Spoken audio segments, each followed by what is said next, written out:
a full session today. We're going to do a break at 10:30ish.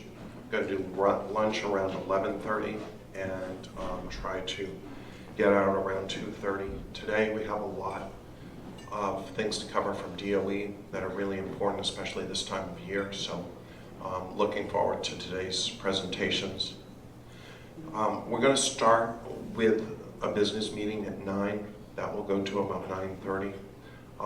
But if we could start with introductions, and I'm just going to start in the back corner, and then we'll go along and then come forward, so that everyone knows or can see who someone else is. If you've seen them on listserv or somewhere else, there's some association. If you could also say the district. And unless you have, and I know some of you have like 36 towns that you cover in one district or school union, kind of tell us the region or area or what your district covers for towns. Andrea, you want to start? Sure. I'm Andrea Dish, Business Manager at MSID 11 in Gardner, West Gardner, Clifton, and Randall. Allison Blanche, RSU 10 towns, but Farmington is the largest. Heather Hale, RSU 89, Stacyville, Sherman, Patton, and Mountains. We'll just keep going across.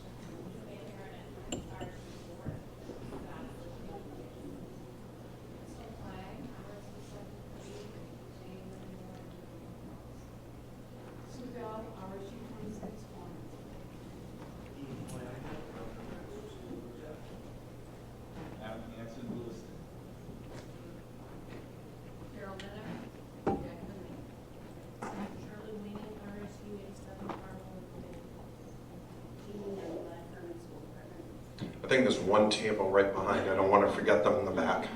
Michelle Grant, RSU 12, Central Towns. Tammy Gimby, Indian Education, Indian Island Schools, and Iowa Schools, and Indian Country Schools. Thank you. We can. Heidi Cisco, AOS 43, we oversee MSAD 41 and MSAD 31, which the major town would be Howland and Milo. Joe Chadbourne, RSU 19, Newport area.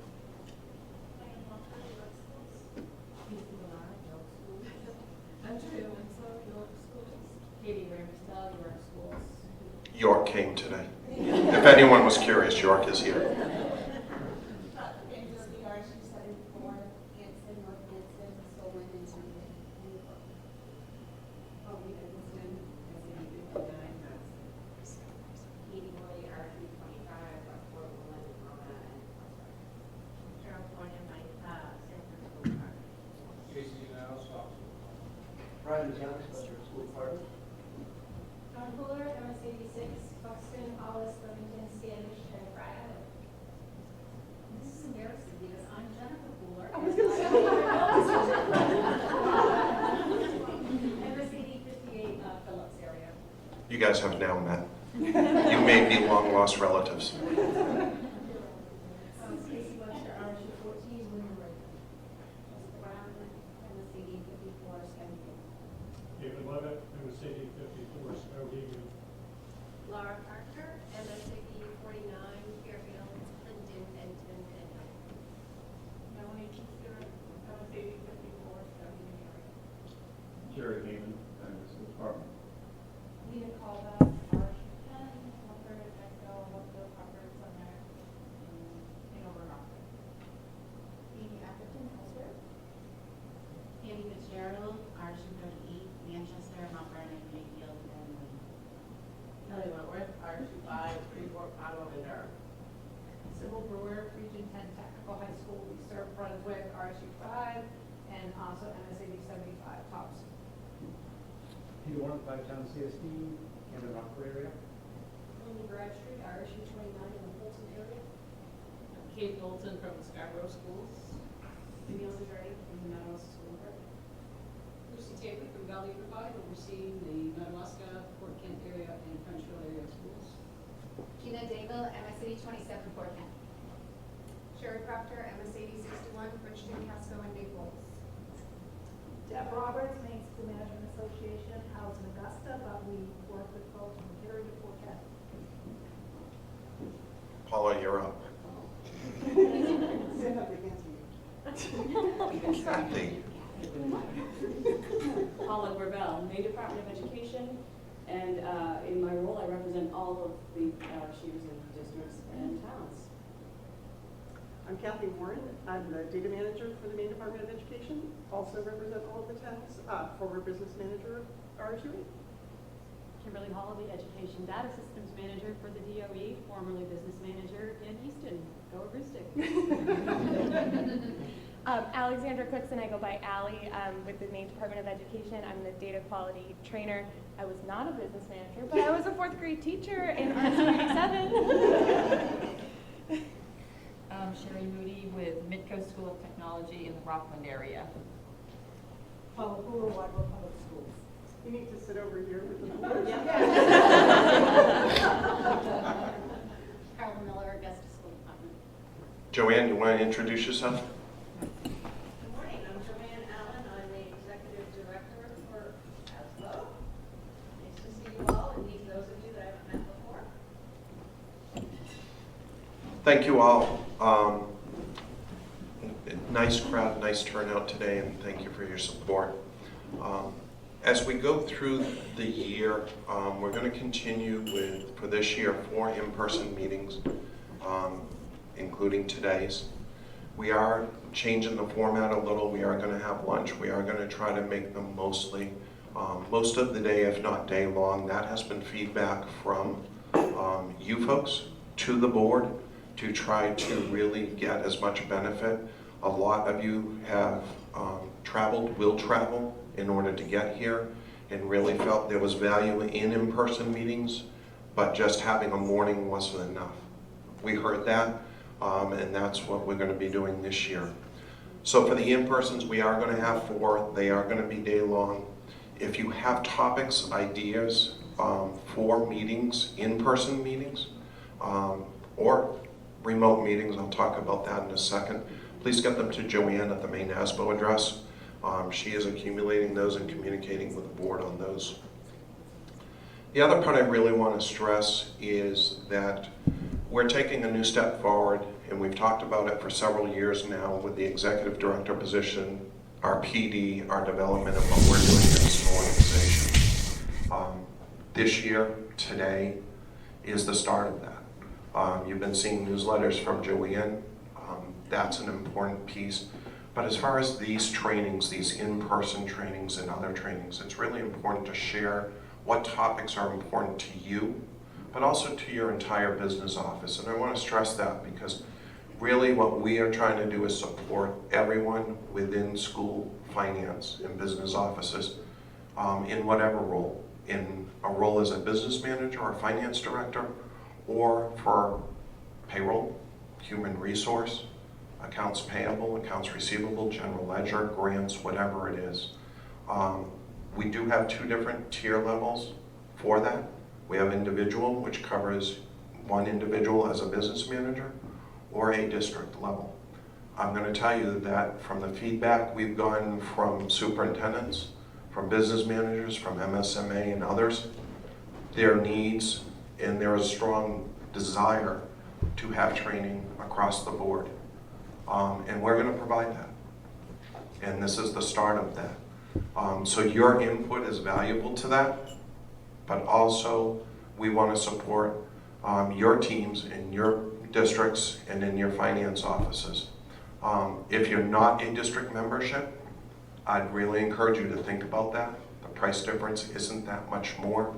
And as York approved today, there's value in coming to this as a group and really sharing that across your district team in the finance office. I'm not going to make a sales pitch, but I'm going to tell you we're really, really emphasized as an organization to move professional development forward. And I'd really encourage you to think about that strongly. If you have questions, you can ask any board member, you can ask me, or you can reach out to Joanne either today or next week and see what that would entail. As far as remote sessions, we're going to be starting soon as well. We're trying to do those in the off months when we're not meeting in person. Again, any topics for those, please send them to Joanne. She and I meet regularly. The board discusses those and really tries to move those forward depending on what your input is. If you give us no input, that does not help any of us. Please provide your input. We really want to respond to what the needs are and what your desires are for these sessions as well as Zoom sessions. Any questions on either of those items? We are really moving forward in a serious way with what we want to provide for opportunity for learning. We know there are a number of new business managers. I know there's been a lot of transition in the past year, 2 years, 3 years. There's also been a lot of change in business office staff. We recognize that and we want to try to tailor the trainings and the PD we provide to that as well. I'm quickly going to just recognize, and if you can stand up so people know who you are for board members. Andrea, can you just stand for a second? Andrea is Vice President.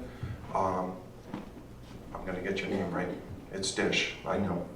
It's only taken me like 6 years to get your last name right. Sherry Proctor is Treasurer. Don Pooler is Secretary in the Pooler row table over there. Sherry Moody is on the board. And Kelly Wentworth. We do have a couple of people who have expressed interest in joining the board. We're going through that process now to bring those people forward, and we'll be communicating with those individuals who have expressed an interest.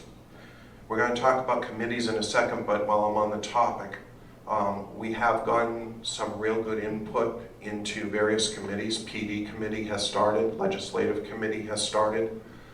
If you have an interest in either of those two committees, please let Joanne know, and we will make sure that you are engaged with the right people to be an active participant in those. We're really looking for people who really don't want too much time taken away, but enough that they can provide input and direction into what's happening. Legislative is going to be a big one. I want to thank the board.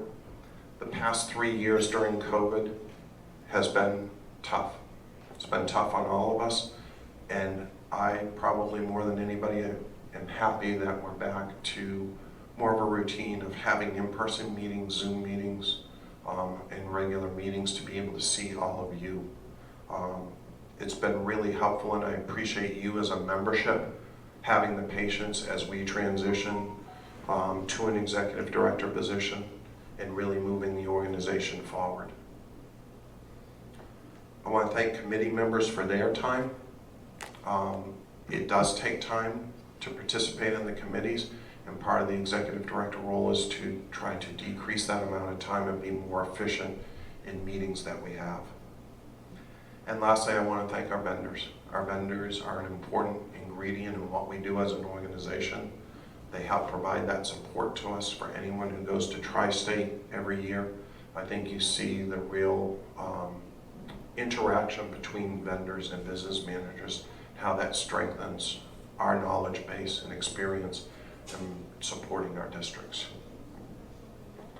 Upcoming meetings, November 3rd, it just went out yesterday from Drummond, is the annual Drummond Maine ASBO Law Conference at the Augusta Civic Center. That is a day-long session with Drummond. We've worked with them to provide topics that are really important from a law or legal or expertise perspective from the outside to bring that conference every year. I think it's valuable. Hopefully you find it's valuable and worth your day to attend. We've worked very closely with them on what the topics are for that day. Again, the input from you helps that process. And then November 17th, our next meeting will be at the Green Ladle in Lewiston. For those of you who have not been there, that is probably a meal not to miss. They do a terrific job. That is Lewiston's kind of culinary expertise from their students, and they will be presenting that day their food to us. So that's a real nice day. Any questions on any of those items? It's Kim Hall's birthday, by the way.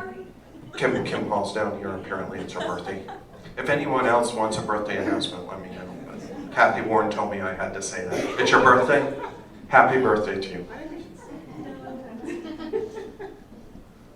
Joanne, do you want to come down and say a few things that I missed before we get into minutes and committee reports? Track of all the things you missed, Colin. You know how this relationship's going already, right? It's been 4 months. They all know how. We're very direct with each other. They all know how any relationship with me goes. Is that the order going to lead us in singing since Paula did? What, No. Kathy? No, we're not singing. Is this thing on? Yeah. Okay, so good morning and welcome, as Colin said. Nice to see everybody that I may or may not have seen in my prior life.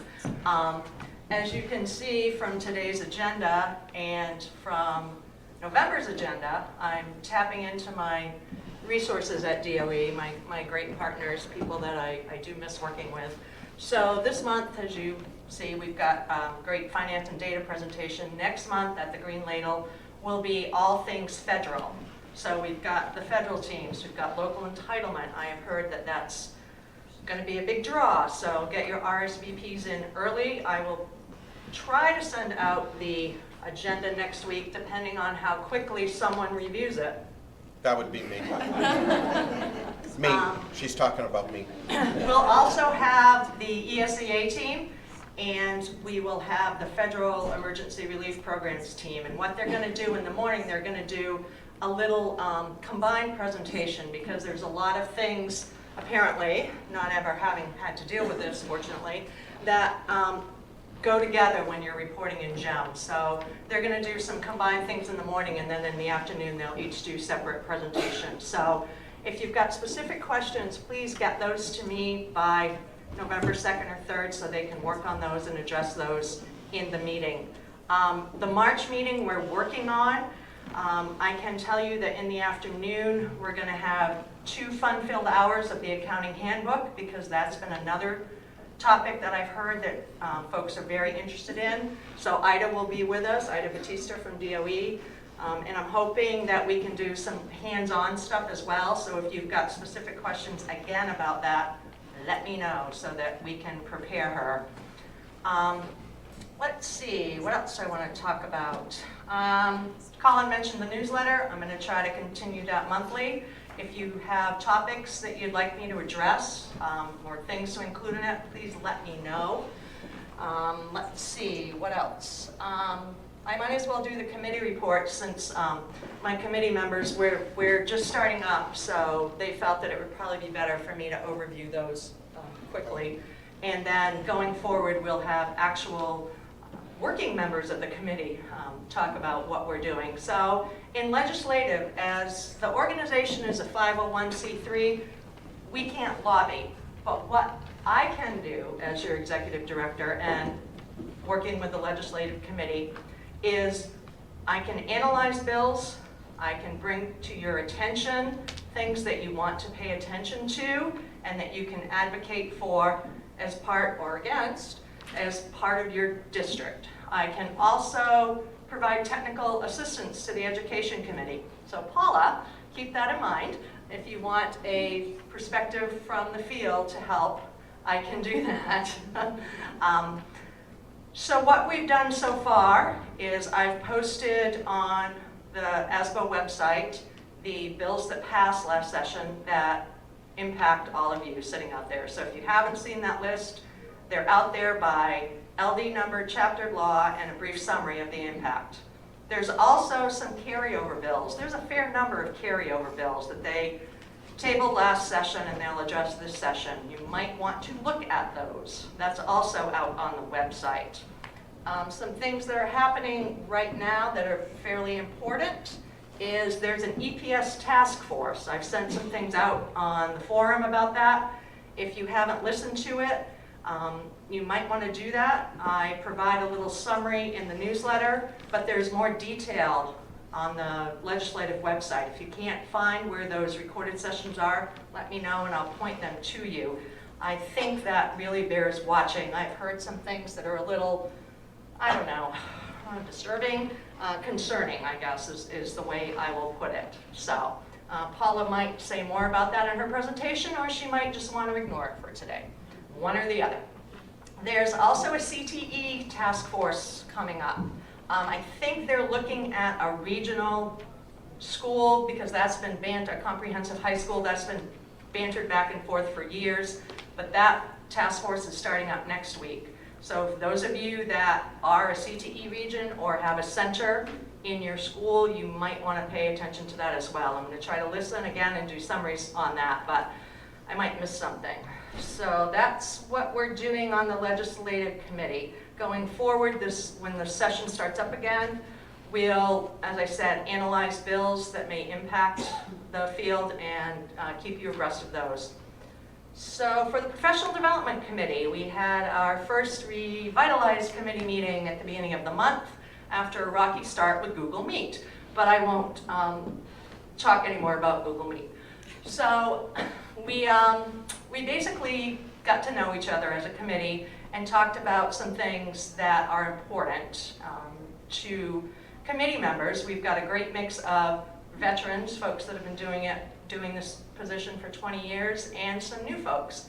So what we've pulled out of that for some things to address and just some things to think about, provide me feedback on, and things that we might have missed.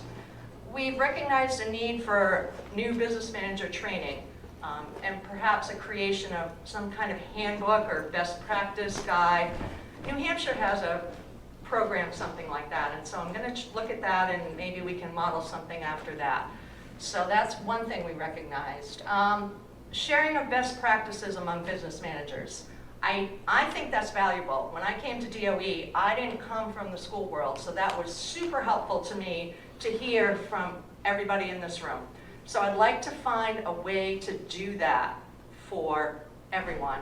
I have an idea, got to run it by the board, but stay tuned for more information about that. Again, we saw a need for a deep dive into the accounting handbook. We're going to start that with Ida this spring, but I've also got some ideas for some other ways to do that. Some things that have come up is folks would like more standardized coding because everybody does something a little different. And when we first did over the chart of accounts in the accounting handbook, we wanted to create some flexibility, but now I'm hearing that maybe we've got too much flexibility. So that's some stuff that we'll talk about with Ida. That session won't be the only one that we can do. We might be able to do some virtually, something like that. Maybe I'll go get retrained by Ida and then I'll see if I can help some of you on a session. But again, that's a conversation I need to have with the board. One thing we are going to do is a survey. So I'm going to be sending a survey out. We'll be designing that, probably finishing that up at our November meeting, I'm hoping. And we'll send that out about what you need and want for professional development. So that's going to be your chance to give us some ideas. There'll probably be some other questions in there about timing of meetings. Is September better than October? Locations, things like that. If this format works, this format doesn't work. So this is going to be your chance to give us some feedback. As Colin said, you know, we can't do it without you. This is your organization. I'm not sitting in my seat to tell you what to do. That was my DOE role. I'm done with that. Now I want to do what you want me to do. Isn't that a weird change? We're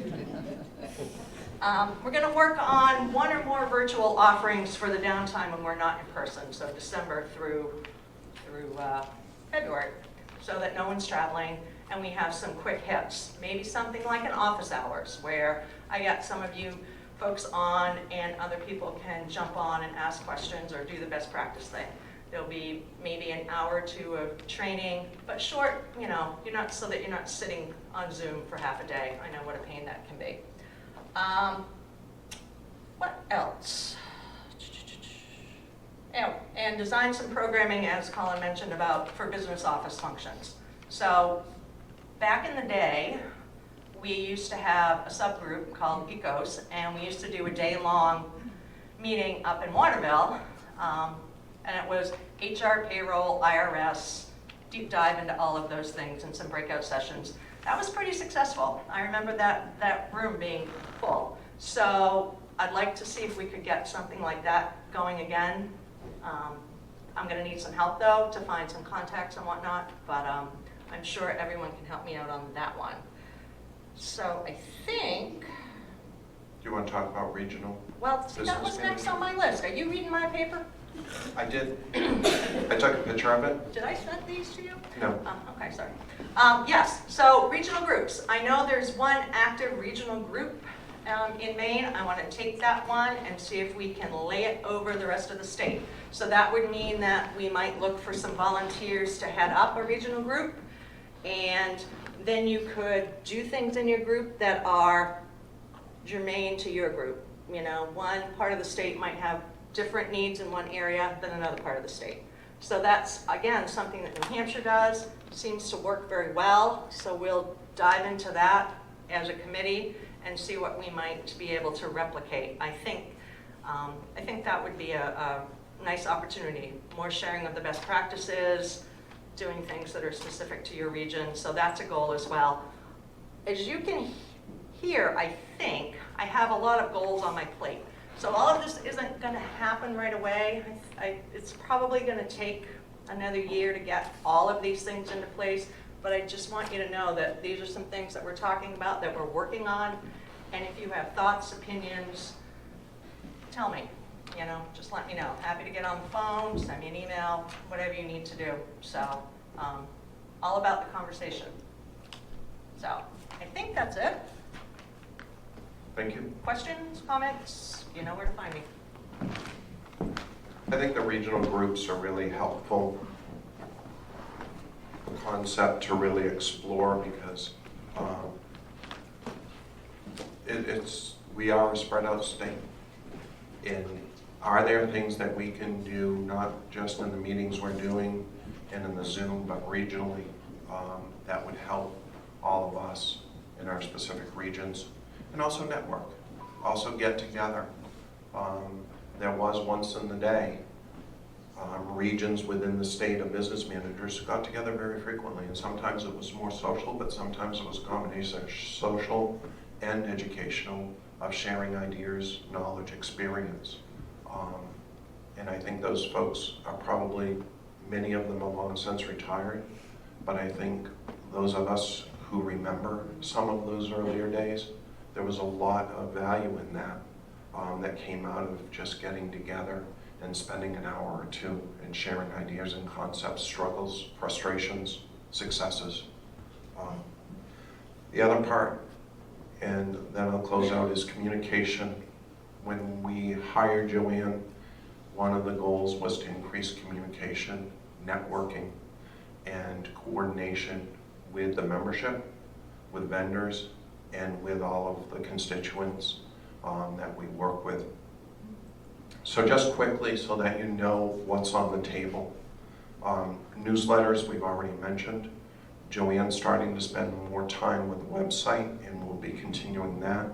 You obviously know from today the connections we're continuing to develop with DOE, MSMA, MSSA, Drummond. The ones you may not know is the commissioner has a meeting every other week with the senior leadership of the state in education. We do have representation in those meetings as well through ASPO. We also have representation in a group called Maine Education Leaders Professional Learning Collaborative, which is a nonprofit that again has just about every leadership organization in the state that deals with education, and we are represented on that committee as well. Joanne spent a lot of time in connecting with other executive directors with New England ASBOs, whether it's Maine, New Hampshire, Vermont, Massachusetts, and that has really been successful. And then the last part is international ASBO. So I don't know how many are actually paid dues to international ASBO in this room. So only a handful. I would seriously have you look into that. There is a daily newsletter that comes out from International ASBO. They have a lot of connections and a lot of information that may not be germane specifically to Maine, but is applicable across the country. And it also shows you trends of what's happening across the country with business managers. So each state may have its own ASBO as we do, but then international ASBO is a representative of not just the US, but across the world for business managers in public education. So I would seriously consider that. Colin? Yes, Adam? Just a heads up that they're now offering the group membership, district membership as well, so Thank you, Adam. that's definitely a good deal. So what Adam said is they do offer district membership. I purchased it for our district, so everyone in my business office gets that newsletter. They have ability to really see what's happening in their respective areas. And I think it's good value for the dollar for me and for my staff, but I'll let you make that determination. Any questions on those items?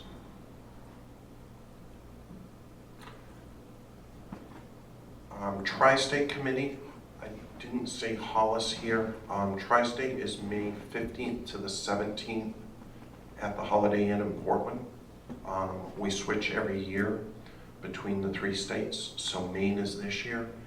I would really encourage you to attend. It is 3 days of learning, networking, really experiencing the expertise that committee brings forward. The Tri-State Committee is made up of, we have representatives from Maine, so does New Hampshire and Vermont, and they meet at least monthly. As we get closer to May in planning for the event, they meet more frequently. And all 3 states have done this for years. Having it in Maine this year is very close to home, and would really encourage you folks to look into that and register for that when registration opens. It's a great, great learning opportunity. The minutes were sent out for the April 14th meeting. Is there a motion to accept those minutes? Is there a second? Thank you. Is there any discussion about the minutes? Hearing none, all in favor? Opposed? The minutes pass. Joanne has sent out from Sherry the treasurer's report for the current period. Is there a motion to accept the treasurer's report? Thank you. Is there a second? Thank you, Dee. Is there any discussion about the treasurer's report? All in favor?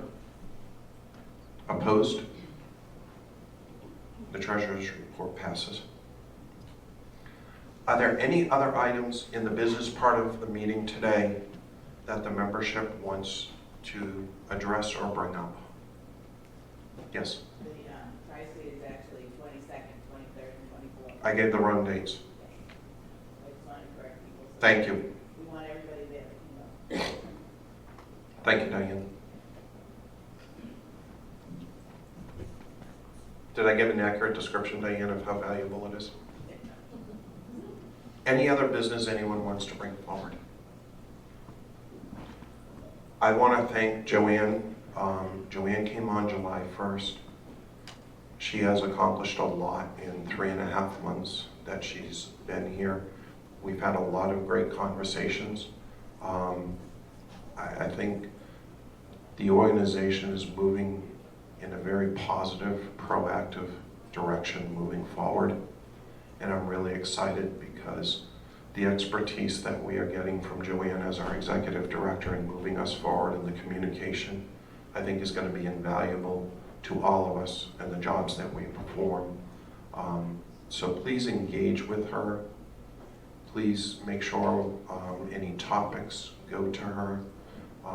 As surveys and other stuff come out, can I please encourage you to take that 5 minutes to respond? That information, we're not trying to flood you with a lot of surveys and information, but when we do, we really need your input. As Joanne said, it's your organization. It's not mine, it's not hers, it's not the board's. We're just representatives.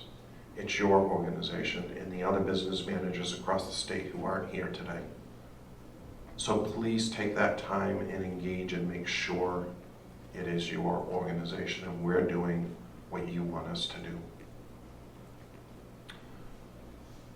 If there's no other business, I'm going to close the business part of the meeting unless anyone has anything further or objects. Hearing none, I'm going to close the business part of the meeting. Paula, can you come up for 1 second?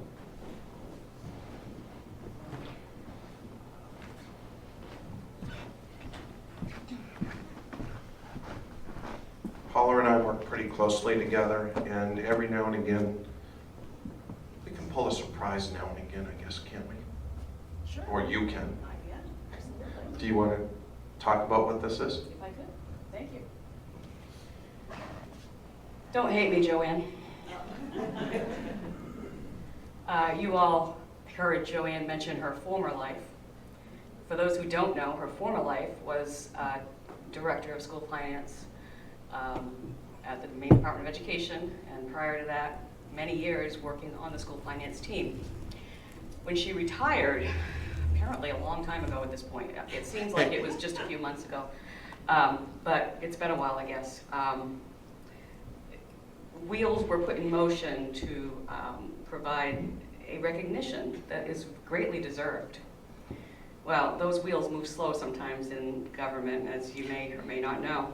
However, I have the pleasure of presenting a recognition to Joanne, and I wanted to do that here in front of her colleagues who have known her for many years. And so if you'll,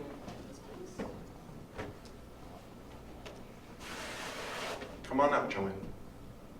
Come on down. I will. It's not one of those books that Carla Miller makes, I'm all set. She's working on that. I have one. So this is from the state of Maine legislature. Ooh, my friends. Be it known to all that we, the members of the Senate and House of Representatives, join in recognizing Joanne Allen of Bowdoin at the time, on her retirement as Finance Director of the Department of Education after over 22 years of service with the department and over 27 years of public service overall. Exhausted. She has earned her retirement, yes. Ms. Allen led the complex work of financing education for school children in hundreds of school administrative units across the state. She testified before committees, collaborated in budget development, and provided leadership throughout different administrations and changing economic landscapes. And she not only led and mentored those that she supervised, me being one of them, but also served as a role model for other department managers. In 2013, she was named the William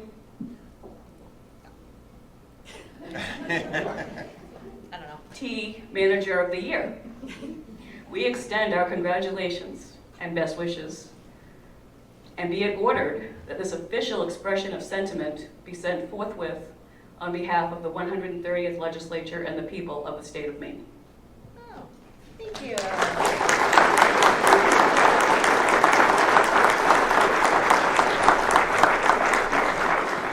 you. Very nice. Well deserved.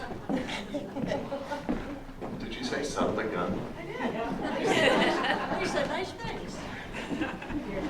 Congratulations, Joanne. And we're very happy to have you on board as our executive director.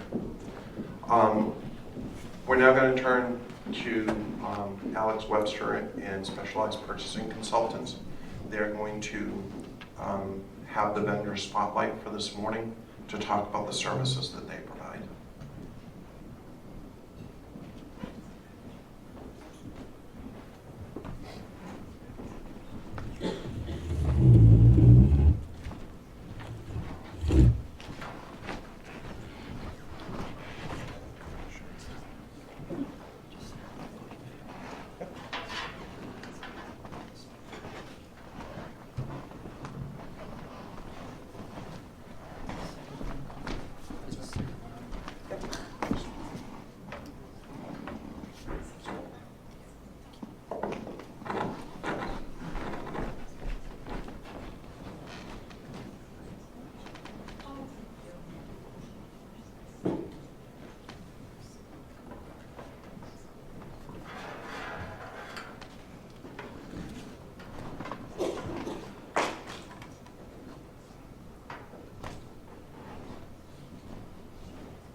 having us for a few moments. Appreciate Colin and Joanne. They've been very welcoming to us as an organization. Happy to be part of Maine ASBO. We're a part of Maine, New Hampshire, and Vermont ASBO as affiliates. Take an active role in these meetings for sure. Well, since 2020, we've seen a recession, we've seen inflation, and we've seen massive issues with back orders. I'm sure you faced a lot of challenges acquiring goods in your districts. Wouldn't it be nice if in at least one area you could see not price increases but decreases? Well, at Specialized Purchasing Consultants, we feel that that can happen in at least one area, copiers and printers, which you have to go out to bid every so often for these pieces of equipment. So our cooperative is vendor agnostic. We don't prefer one vendor over another. We care more about the geographic region you're in, quality of service, and quality of equipment. That definitely is more important than price. Now, a 60 to 69 page a minute color copier, which you might find in your main offices in each of your buildings, retails from between $35,000 to $38,000. Do you think anybody pays retail? I mean, we're K through 12, right? We shouldn't pay retail. When we took on one organization, they actually paid $91,000. They were pretty upset when they saw some of the pricing we were able to get. But generally speaking, you have a few methods for acquiring goods. So you've got the state bid. We've heard of Omnia Partners and Sourcewell. So I'll just show those three prices. So obviously much less than retail, less than half. Cons of a state bid, well, you don't really get a ton of guidance. You get a massive spreadsheet, multiple tabs. You get pricing and then a percentage discount, which we love percentages. So you do all the math yourself. But do I need a 50? Do I need a 60? You don't get any guidance per se with that. But you get pre-negotiated pricing, which is kind of nice. When you go to your school board meetings, you say, I'm buying off the state bid, this is the price. It's not likely to get challenged, which is kind of nice. Nobody likes a bid to get challenged. This is one district in New Hampshire, SU 81. That's Hudson, New Hampshire. So to give you an idea, they have about 4,000 kids there. So they've got pretty good buying power when you consider it. So $10,000, $9,000 for their cost of goods. But think of the time that they invested in doing that RFP. I don't know many business administrators that love the RFP process, that relish the thought of going out to bid.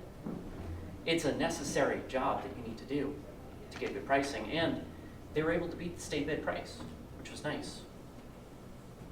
But here's SPC's price for that same machine. That's with our compensation included too, so there's no like shell game going on there. What do you get for that price? Because we know it's not all about price. There's always value add. So one of the things that we do is we supplement what the business office does and what the technology department does. So I have with me Jamin as well. He's my assistant. Jamin and I go into schools and we work with the IT department and we survey and inventory every single machine. So Jamin, when you're going in to schools, what are you looking for? Of course, every district is different, but just in general, I'll be checking the space. You know, if you're upgrading to a larger machine, things might need to be moved around in the room to accommodate that. Or maybe we need to spec down, put in an internal finisher, for example, to save space. We'll also be checking out power. Again, larger machine, you might need to bring in an electrician. Lastly, I'll gather, like Alex said, all the information on what you currently have. I'll get the serial number, how many pages this device is printing, as well as any specific features, such as maybe they have a fax board or a booklet finisher.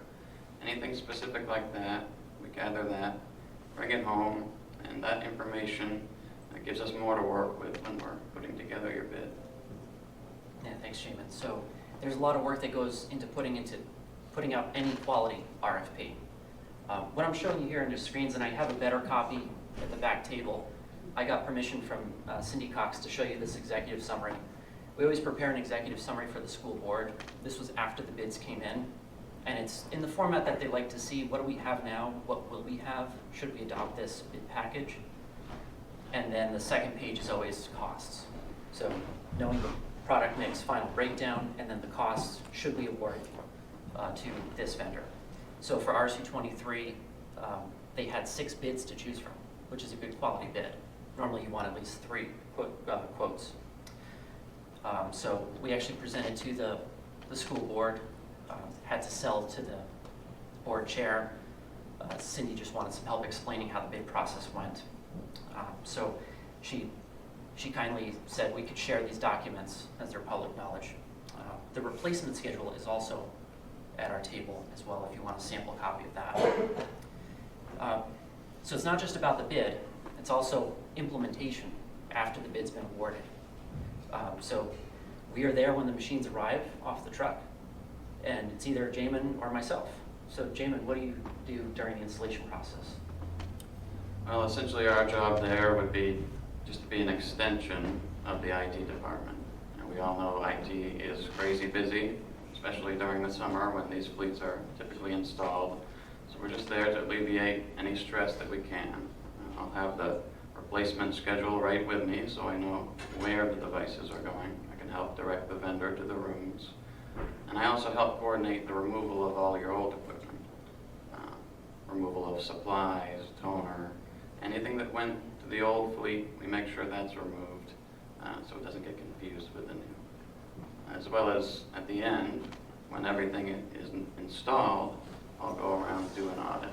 Make sure that the right machine went to the right room with the correct features.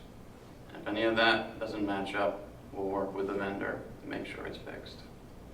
Thanks, Jamin. So these are all necessary jobs that you would be doing on your own, but we're there serving to supplement the district's needs. Now, what you might also wonder is the health of the cooperative. Before joining a cooperative, you want to know if it's growing or shrinking. So on average, we buy about 1,000 machines a year, 1,000 copiers and printers. In 2022, we actually bought 1,400. And that's what the vendors look for to give good pricing, quantity of machines and the volume that we can bait them with. So we put out to bid probably 70 million prints. So you can see on average, if you have your student population in mind, multiply that times around 2,050. And that's what we're seeing in our cooperative. So we manage, at the time, this was 87,000 students, but we've actually grown to managing 104,000 students in Maine, New Hampshire, and Vermont. So the cooperative is growing very steadily.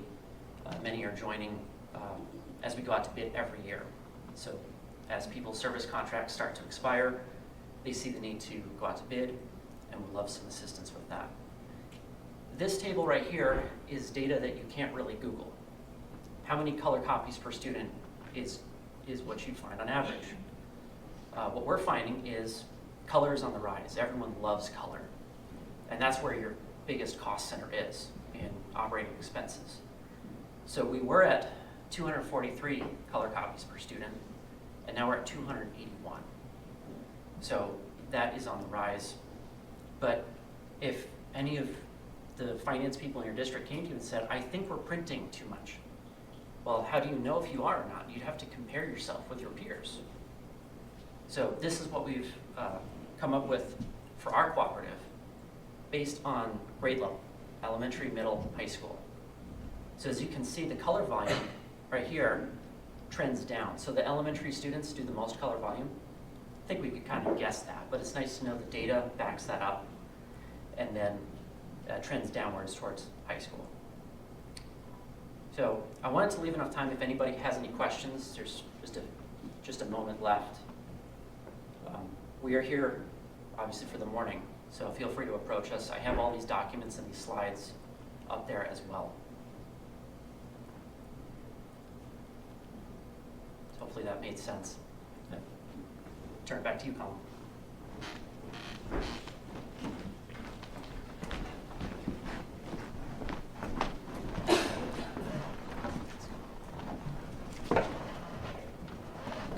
Thank you, gentlemen. As I said, our vendor relationships are important. They're important to any organization. They're important to your school district. We try to encourage our vendors to join our organization, to engage with the membership, and to really be here to support all of us in any way that we feel we need support and networking and information. So next is Paula. Paula's going to come up and do her presentation. I don't know who on your team is coming with you, or if you're going solo here. Well, I have lots of helpers here, though. Yeah, just. There's two of them. So, let me get this hooked up. My power's running out, so I need to plug in. I do have some handouts that I'm going to ask for some of my partners to help with. Oh, good, thanks. Okay. I actually, and speaking of color, I appreciate color very much. Personally, I'm a big fan of color. So,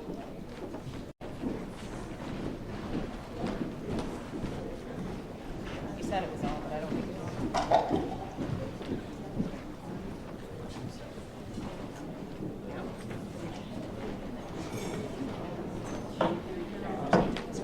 Hello? Okay. All right, so this is my Nana. Love my Nana. She's my best friend. But now let's move to the presentation. This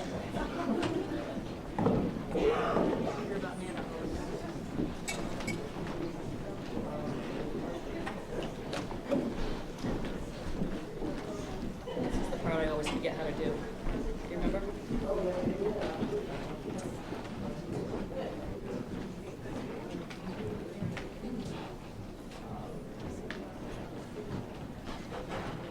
All right, who's the tech person that can help me connect? No? All right. Figure it out.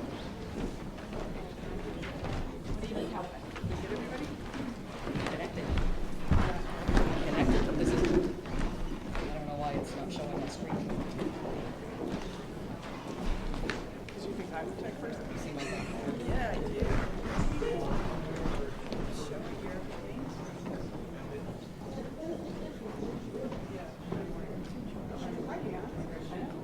Yeah, it's great, but.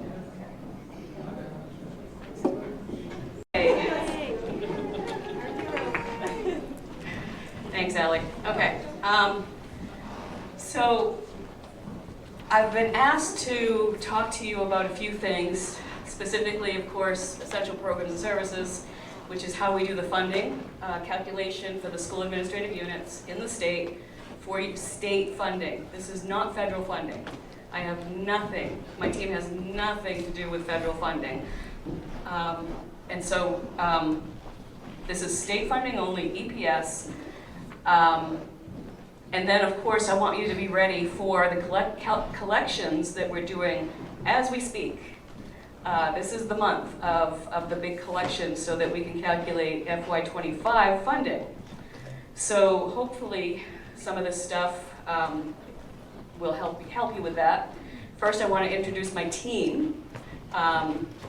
This is who we are. And today with me is Ida and Donna. Donna is new to my team, but she has been with the DOE and in CTE for a number of years. But she is now going to be the one taking over the calculation of the EPS formula. And so she's here to learn, and then maybe next year she'll do some presentations. And of course, Ida has been with us a long time doing CTE, special ed, all kinds of other things. And so we're working together to try to fill Joanne's shoes after she left. Any of the people on our team are very happy to answer questions if you call or email.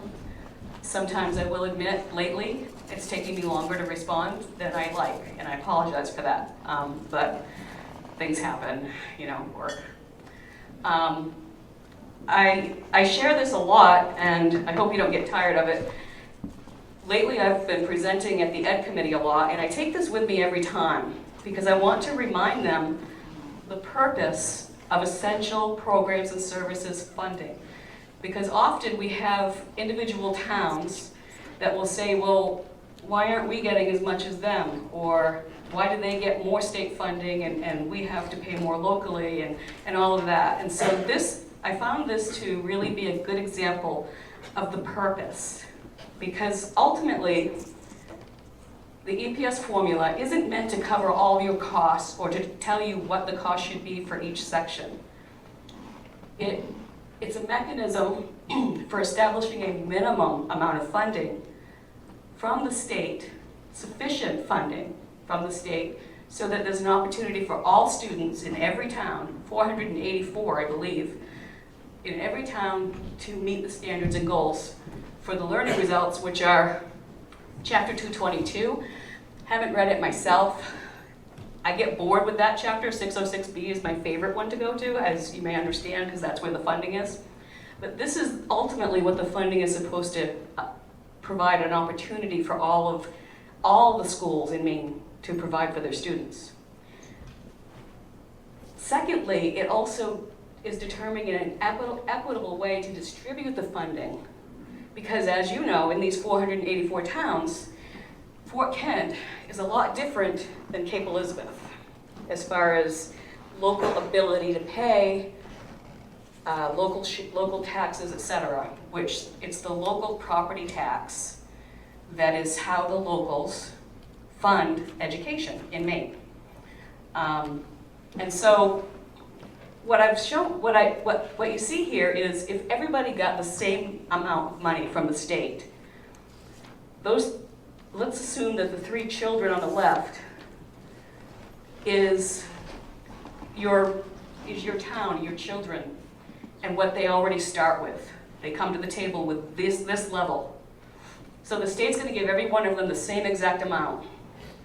Well, as you can see, it doesn't equalize things. We're trying to equalize things.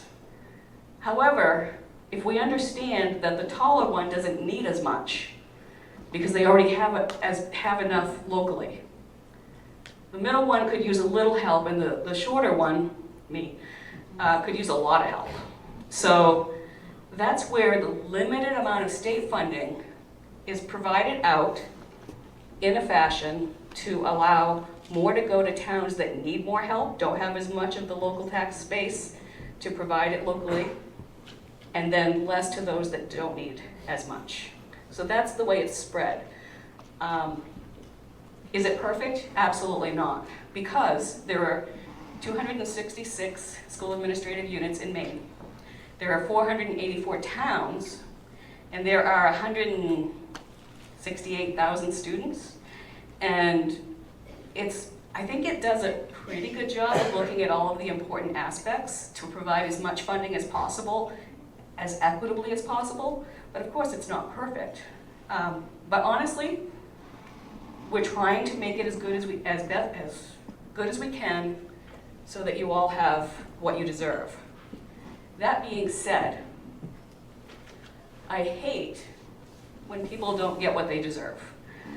Every aspect of the funding formula depends upon information that is provided by every school administrative unit in the state. Timely, accurate. It has to come when we need it. We start calculating FY25 funding in November. We have to have final preliminary, we'll say final preliminary, numbers for the governor's office and for the legislature early December. And then we need to provide you with an estimate of what FY25 is going to look like by February 1st. If we don't give that to you in February, when do you all start your budget process for FY25? When are you building your budget? November, right? You're already starting it now. So I can't even tell you until February or March what the state funding is likely going to be. I try to give it to you as early as possible. Our team works really hard to get it to you as early as possible. We actually try hard to beat February 1st. Every year we try to do better. We hate if something happens and we end up going after February 1st. But we understand that you can't do your job until we do our job as far as planning for the next school year. The problem is we can't do our job unless you do your job. And so it's a full circle. So we're partners. Joanne said something earlier about telling you what to do when she was in this position. I like to think that we're working with you. That yes, we might have to say, well, you need to do this. But honestly, it's a partnership because I do want each student in the state and each district to receive the funding that the formula is going to calculate appropriately. But we can't do that without data. And the data we need comes from you. And we need it in a certain way because there's a lot of data points. So here are the data points. I've given each of you, I believe, I like color, a colored form. Now, this form is available on our website, and each of those are linkable sections that will take you to each of those. But basically, there are 3 overarching elements of data that we need desperately in order to calculate properly the essential programs and services funding formula. It's student information based on where they are on October 1st. It's staff information, and it's financial information. All of these elements are extremely important. Some of them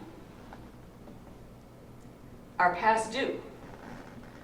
And that's going to make it difficult for us to meet our deadline of December something, and then February 1st, if we can't get all of the data we need from every district. Why do I need it from every district? What if one district just doesn't bother? Well, we have to have all the data to calculate the total cost of education for the entire state before we can actually determine how we're going to distribute the funding equitably, according to the formula.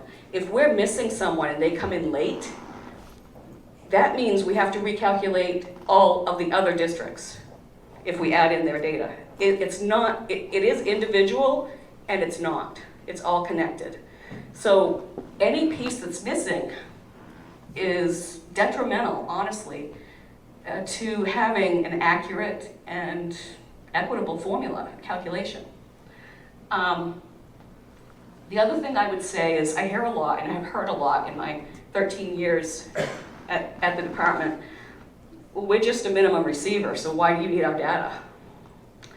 Well, I'm going to talk about minimum receivers a little later and exactly what makes you a minimum receiver. You may be a minimum receiver this year, you may not be next year. It really all depends on the mill expectation that gets calculated and the valuation of every town in the state of Maine. That being said, if I don't have data from every district, that calculation that I do isn't going to be accurate. And so the minimum receiver is a minimum receiver because ultimately their cost of education calculated by EPS is less than what their ability to pay is, looking at their town valuation and the current mill rate. Well, the mill rate depends on the cost of education for every district. So if I don't have the data for every district to accurately calculate the cost of education for the whole state, that mill expectation is going to be incorrect. It's not going to be accurate. So we need it from everybody. We need all of your data. The other important aspect is the EPS formula is reviewed every component every few years to make sure that the elements that we're using for the calculation are as close as possible to reality, to what's happening in the field. And if we aren't getting data from a few groups because, why bother, then we can't be accurate. We can't be up to date. And we do want to do it right. We want to make it right. We want to make it close as possible to what the field has experienced. If the total cost of education that we're calculating is way off because we're not getting certain data, then we're failing. And I don't want to fail. I don't like to fail. And I also want to make sure that everybody gets what they need. I'm gonna break, and I'm just gonna say, does anybody have questions about any of these data points? Go ahead. Ugh. Where do I find this? Because I'm looking and I'm not seeing it. The EFM 43, Joanne laughed. Since I started in my position in 2010, that has been the bane of my existence. It's my least favorite report. Do we need it? Yes. It's the least important. I would say if you had to put things in order, that's the least important. But yes, it's important. We need it. It's still required. Let's put it that way. It's located in NEO under transportation. Why? Good question. Government decided that's where it deserved to go. It's not related to, it is transportation, yes, but it's also funding. So it's, unfortunately, because it's in transportation module, a lot of districts, SAUs, believe that their transportation director should be doing it. But it makes no sense, because technically, this is information that probably is going to come from you guys, the business managers, as well as special ed, because it's related to transportation for 3 specific groups. It's only putting in information about special ed transportation for, transportation for special ed out of district transportation. So it's just those special ed students that you're providing transportation out of district for services. And it has to be transportation that wouldn't happen if you didn't have that student that needed services out of district. So it can't just be, we put them on this bus because they drive right by. It's additional transportation for out of district transportation. The second one is homeless transportation. If you have homeless students that you are providing transportation for because it's required in McKinney-Vento, as well as, they need the transportation. Again, this is in addition to normal transportation routes. So if we're paying for that homeless transportation, how do we do that? So the report, EFM 43, asks you to put in all your expenditures for that, as well as any revenues. So if you've received revenues from McKinney-Vento, you would put that in, and then we would see the difference.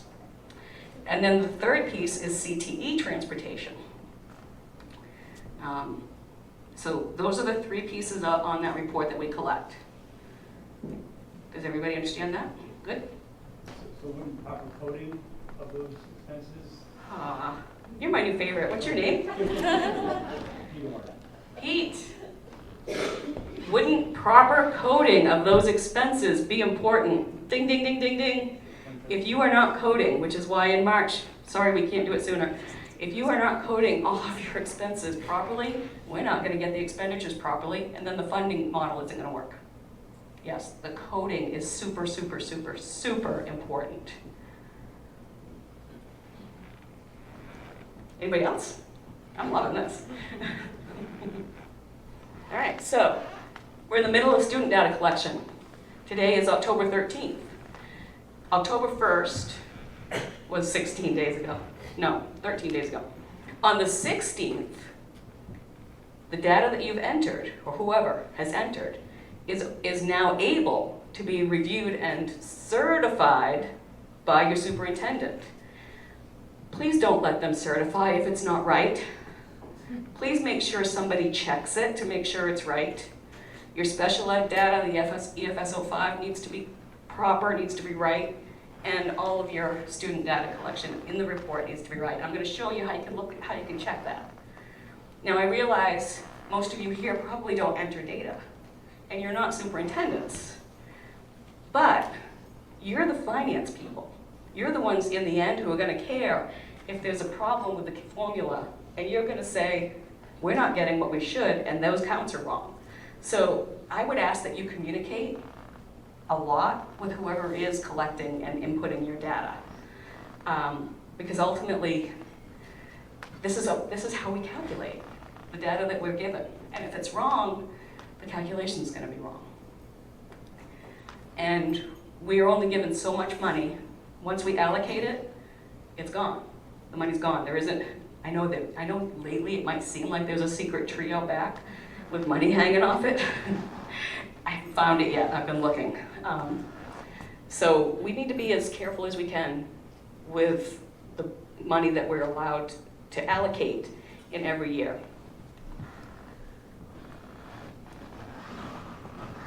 So, the student data needs. October 1st, where are they? The elements of students that we need to know. Where are they attending? Where are they residents? Where do they live? Or where are they subsidizable? Subsidizable means that your district, your SAU, is fiscally responsible for educating the student.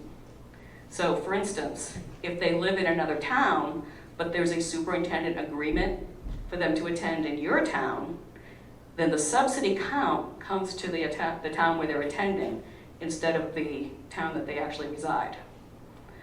And there's no tuition payment in that case because the subsidy follows the child in that case with the superintendent's agreement.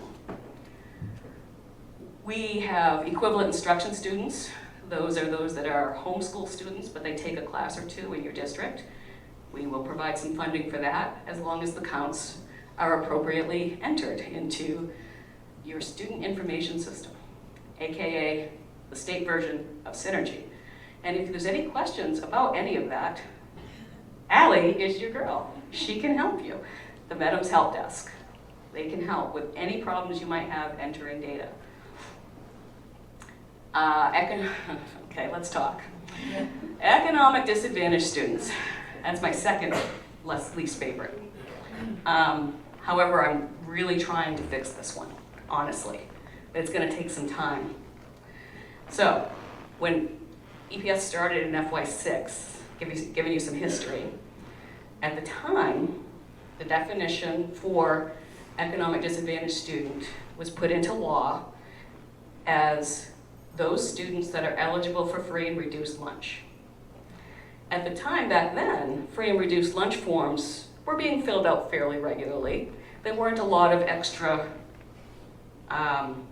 programs, let's say, for lunch. It was just, you fill out the form and then you get the benefit. So we were able, it was great because, as you all know, getting families to fill out forms is difficult.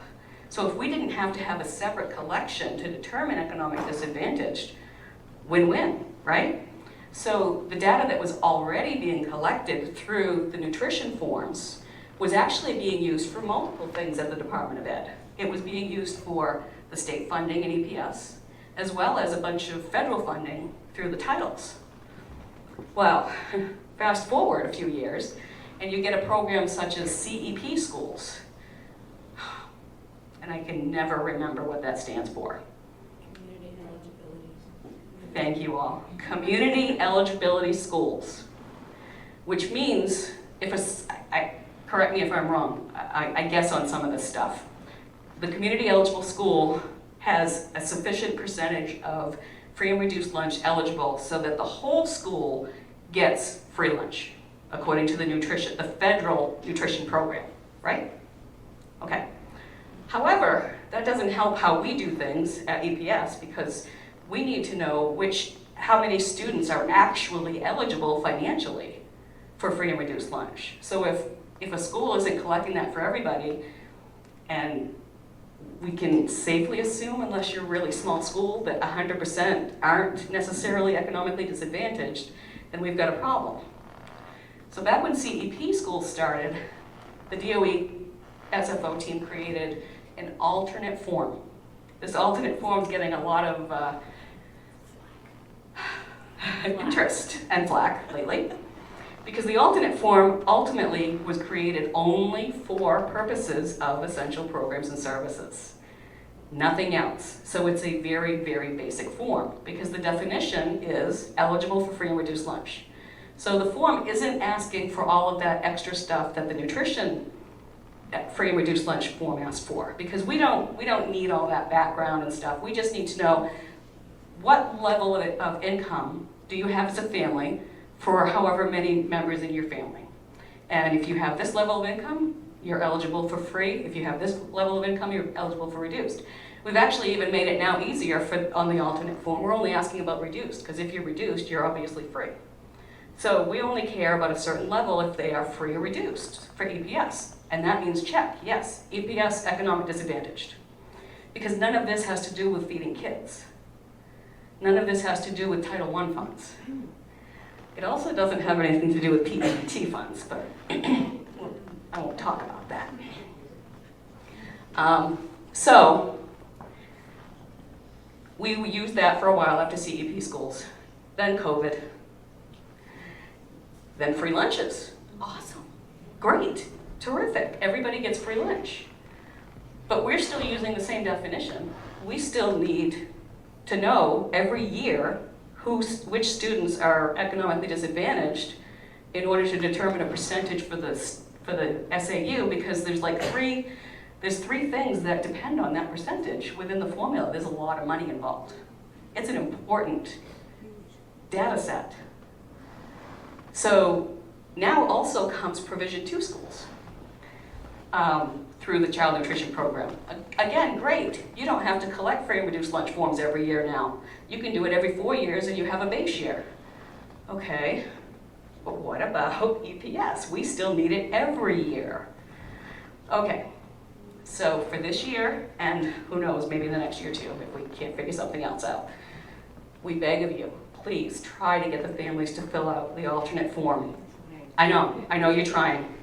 And we're gonna look at the data and we're gonna see what we can do. I can't promise anything, but we are paying very close attention to these numbers.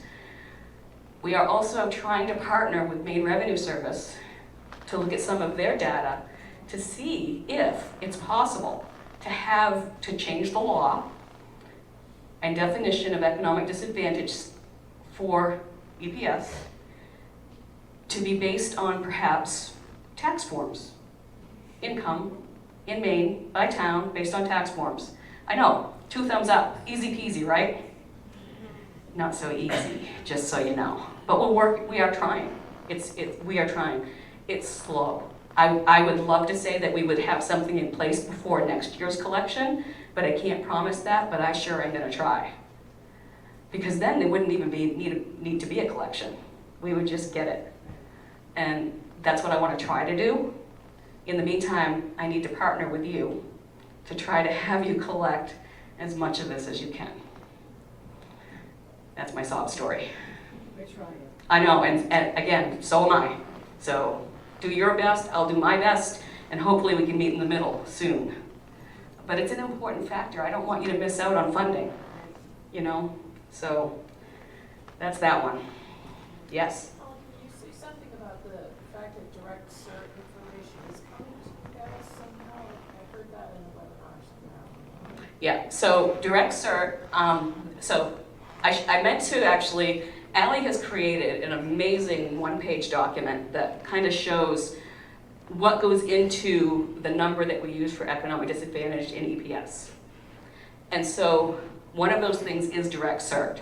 So if you have students that are considered economically disadvantaged due to direct cert, we get that from DHHS. So now still do your part for any of those students, but even if you don't get something for those students, we get it. So direct cert is covered at the state level. We get that for your district. That doesn't mean you shouldn't still collect from those families the information. Still try to collect and put it in the system, because you don't know, who knows, maybe they were October 1st, but we didn't get the information until after. So still try to be diligent on your part. But yes, technically we are supposed to be getting from DHHS any students that are direct cert. Jen Pooler, from the Pooler table. What happens if the family fills out the form and they say no, but then you get the direct cert that says yes? Direct cert trumps. Okay. Because I think that we're getting a lot of, because I saw the direct cert list, but we're getting families So Jen's question, for those of you that couldn't hear, what if a family doesn't fill out one of the forms, but they are considered it on direct cert? And so direct cert would trump that. We wouldn't rely on the family saying that they are. Or Say no. we're not feeding kids, so we're gonna say, this is for purposes of determining a percentage of economically disadvantaged. They may not consider themselves economically disadvantaged, I get that, understood, but we, from what we know, being on direct cert, we will add them into that list. Direct certification is kind of like a final validation that once, if we have that data there, it's running through and it's overriding that, yeah. Perfect. Another interesting question I got recently, somebody wanted to know, because as you know, this collection is October 1st. Where are they? What is their status on October 1st? Now, economic disadvantaged, that one, you ask for it. We expect if they're economically disadvantaged when they start school, they are for the whole year. Somebody asked me today, or recently, they sent out the forms, but some of the forms, there was a glitch. They actually did an electronic one, which is great, but there was some kind of glitch, and some of them didn't come in until after October 1st. Now, it's still the school year, as long as, in my opinion, as long as the counts are updated before we close the student counts on October 30th, then you're all set. That means they were on October 1st. You don't have to not use them because they came in after October 1st. As long as we're still within the collection window of October, ending October 30th. What date do you put? It has to be before October 1. You have to put it in before October 1. You can put it as the start of the school year for that. Yeah, I mean, these forms really aren't date specific. They're, as far as I'm concerned, these are school year specific. Right? What's the question? Sorry. I said these forms aren't date specific, they're school year specific. However, I realize that in the system right now, the collection still requires a date, and you do have to make sure you put in before 10/1 in order to count. Yeah, in order for it to be in the calculation, it has to be on October 1st or before October 1st and have an open end date. It has to be an open enrollment. Everybody hear that? Maybe you could say that again. Sure. So for the dates in Synergy, in order to have that economic status counted in for October, for EPS reporting, you have to have a start date of October 1 or before October 1. So you could do the first day of school, and then it has to have an open end date. So if there's no end date in there, you should be all set. So that qualifies them for the whole year. Thank you, Allie. So I really don't know anything about inputting data into NEO, but Allie knows it all. Synergy. Or Synergy, for that matter. This would be Synergy, see? Don't ask me these questions, but Allie is the go-to girl. But I can tell you how it's being used in the formula, so I want the data. Any other questions about the alternate form? Have all of you, do you know where it is? I do have a link here to get to it. You can, this is, by the way, a sample. You can change it however you want to do the collection. The key thing that has to stay the same are the rates that we get from USDA, because that's the definition right now. So this is just a sample for you to tweak and make fun, so people will actually fill it out. Paula, that resource you were talking about is on the student enrollment guides page of the help desk. So one of the places that I always send you is to the Medham's Help Desk. There's an EPS guides section, and in that EPS guides section is the link to the alternate form, as well as this one pager that... Student enrollment guides is where the one pager lives. Oh, the student enrollment guides, sorry. Student enrollment guides is with one pager, maybe we could add it to the other one too. We could, yeah. Of what goes into the count for economic disadvantage. And that shows that you can, there are three ways of getting a economic disadvantage status count. One is direct cert, one is if you're still collecting free and reduced lunch, and then the third is the alternate. And then we have English or multilingual learners. We have additional funding that comes in for them. Of course, special education, that's huge, important. And then CTE enrollment, that's another important one. How we fund CTEs changed a few years ago, and the enrollments for those is extremely important. So I remember hearing, I think, that there were some CTEs here. And for those who have CTEs in your area, or just reach out and remind them that the enrollments are very important to finish in the next couple weeks for this coming year. Oh look, synergy, very important, right there. Some estimate counts that we use. I lovingly refer to these as ghost kids. Pre-K students. Normally, the funding relies on actual counts from the prior year. Current year now is what we use for funding next year, so it's a year behind. However, there is a statute that allows for funding in the same year if you are starting a new pre-K program or expanding your pre-K program.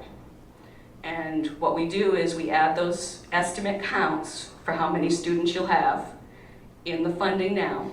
And then next October, we look to see how many you actually got. And if you have less, we're gonna remove some funding. If you have more, we'll add some funding. This also, you have to go through the early learning education program and get approved to have a program as well. So there's a little caveat to that. But I just wanted you to be aware of that option.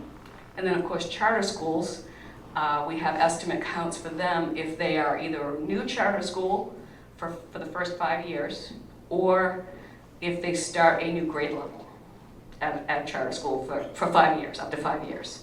And again, we get the estimate counts, we provide funding, but then when the actual counts come in, we adjust the funding accordingly.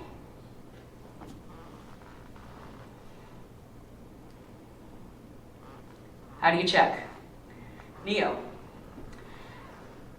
You go to check your student data, you would go into the student data. If any of you don't have access to NEO, to the student data, to the staff data, ask your superintendent to go to the help desk, fill out the little form, and get access. Okay? You should get into this. You should be able to go in and check this because it's an important check. Go into student data, go down to our October 1st student enrollment count, which is also known as the formerly EPS count, but it's not just for EPS purposes. This is what your page will look like. The review will give you a summary, but the details, count summary details, will give you everything. You can download in Excel, and you can check every single student to make sure that they're marked properly. And if they're not, upload a correction. I don't know how to do that, but Allie does. Synergy. Synergy. This is what the review looks like. This is the top part, which is special ed. This is the bottom part. A couple of years ago, we added this little table down here so that you could easily see comparing last year's counts, this is last year, to the new year and what the difference was. And so you could look and say, hey, wait a minute, I didn't lose 581 economically disadvantaged students. I think that might be wrong. And you can fix it before we close the counts and start calculating. So we try to make things stand out that you're going to want to make sure is right. Do you really have 38 less attending kids? Or could there be something wrong in the counts that were reported? So please utilize this. It's very helpful. And then this is what the summary detail looks like that you can download. You can't download each other's. You have to have access because this is very important. This is personal, PIE. PEI? PII, thank you. So, I mean, you don't share this, obviously, but this is how you can determine that everybody is in there properly.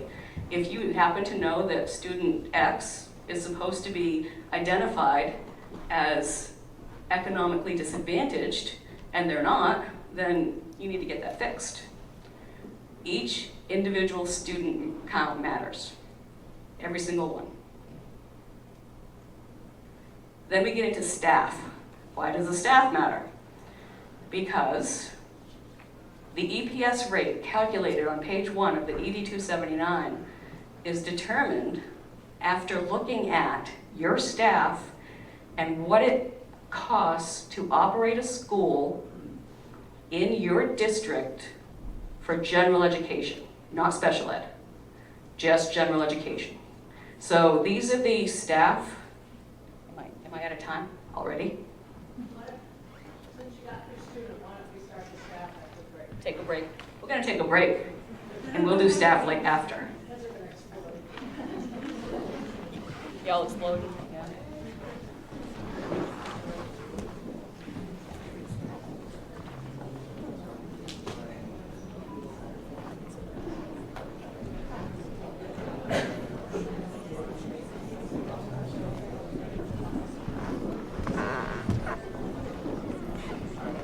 They do all look a little glassy eyed.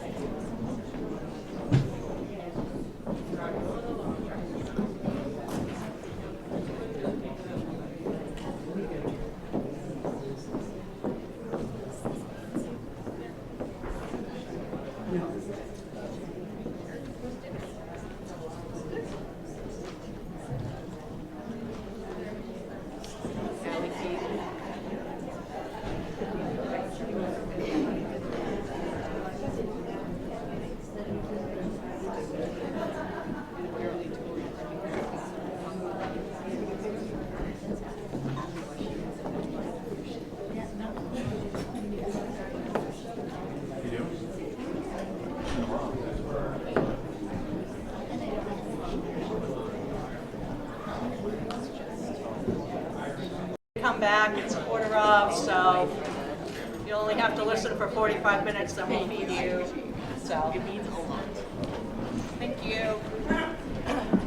So what I just heard is if you can listen quietly for the next 45 minutes, there's food. Actually, you don't have to listen quietly because I do appreciate questions. And the questions help me understand what it is that you don't understand and what I could help you understand better. That being said, I'm only halfway through my slideshow, and a lot of it you all probably already know. And there is a specific question that I was just asked by one of the poolers, not at the pooler table, that I think could be helpful for me to talk about with everybody here, because there's a lot of misunderstanding about the staff and the funding, and if you have empty positions and whether you lose funding because of those empty positions. How many think you lose funding if you have empty positions when we calculate subsidy? Ooh, okay. That's awesome, because you don't. That's great. But I have a feeling there are a lot of superintendents that think that. And so they're trying to fill these positions before we calculate, and it's not necessary, because EPS is funding at a level based on what EPS has determined you need based on your attending students and the student to staff ratios. So real quick, those are the, I do have the student to staff ratios up here on this form. This form is available online on our page. This is what EPS is funding, okay? On page 1, regular education, not special education. That's on page 3. If you have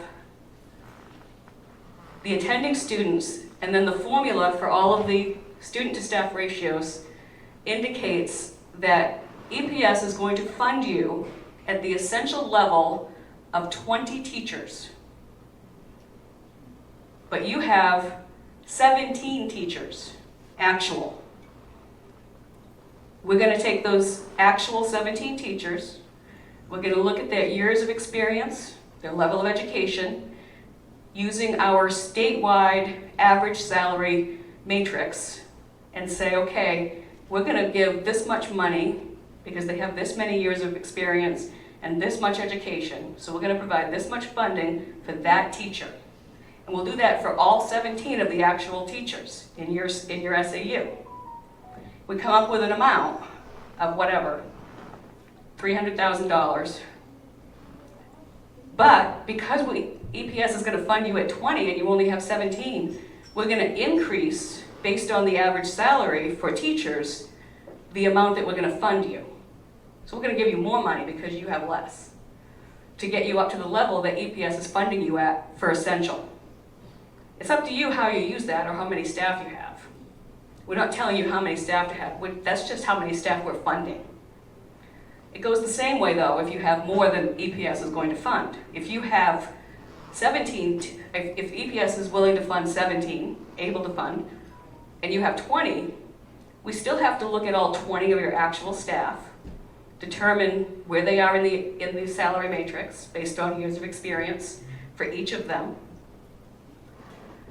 add up all the money, let's say 400,000, but then EPS isn't going to fund you for all that. It's fine that you have that, but we're not going to fund you for the whole thing because the essential that EPS is funding at is only 17.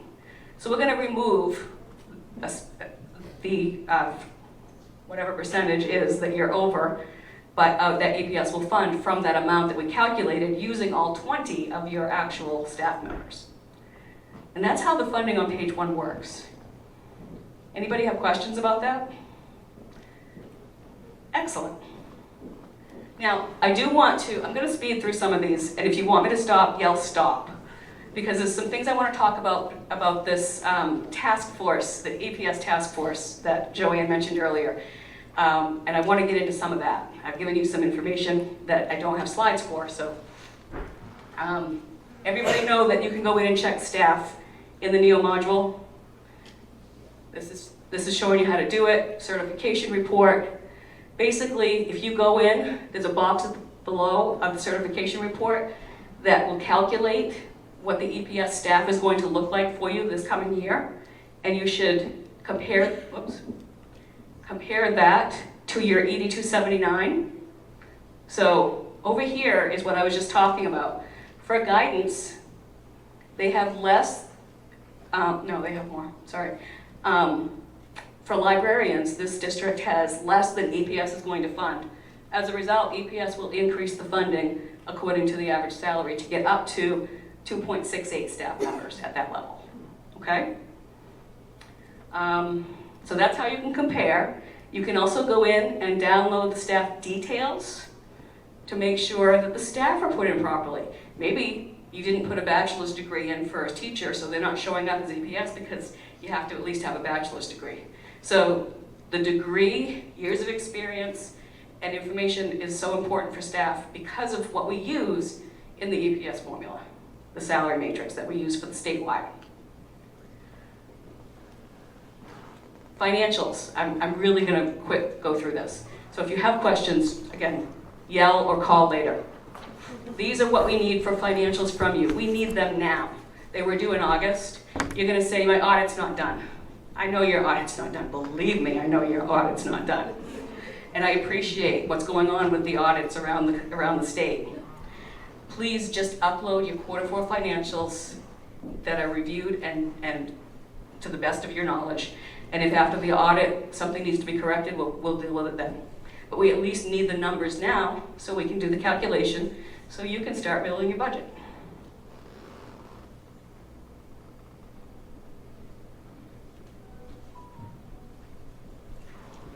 Quarterly financial uploads. I was at dinner with Allie last night. We were talking about quarterlies. Some quarterlies is different for some groups than others. There's quarterlies that have nothing to do with EPS, and I wouldn't know about those. And then there's quarterly financials that do have to do with EPS. So we've agreed when it's quarterly enrollments. Quarterly attendance, truancy, bullying, behavior. Quarterly attendance, truancy, bullying, behavior, which I just don't care about, sorry. She'll use those terms, and quarterly financials will use this. We care about quarterly financials in this room right now. I'm sure you care about the others as well. I'm sure it's very important, just not for EPS. So this is when those MEFS uploads are due. Gifted and talented. This year, they're not asking you to give a, what was it called? application progress survey. They're not doing that again this year. However, in order to receive any funding for gifted and talented programs, we not only need your expenditures from Q4 '23, but we need your Q1 budget from FY '23 as well. Right? 23? Ida? 23 to 23? 23 to 23.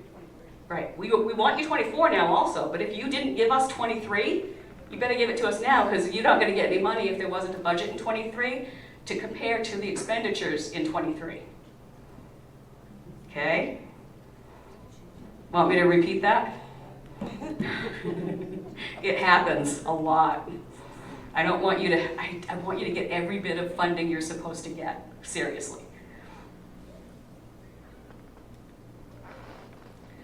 There are other reports that are important. Maine Care is very important to make sure those are reviewed properly.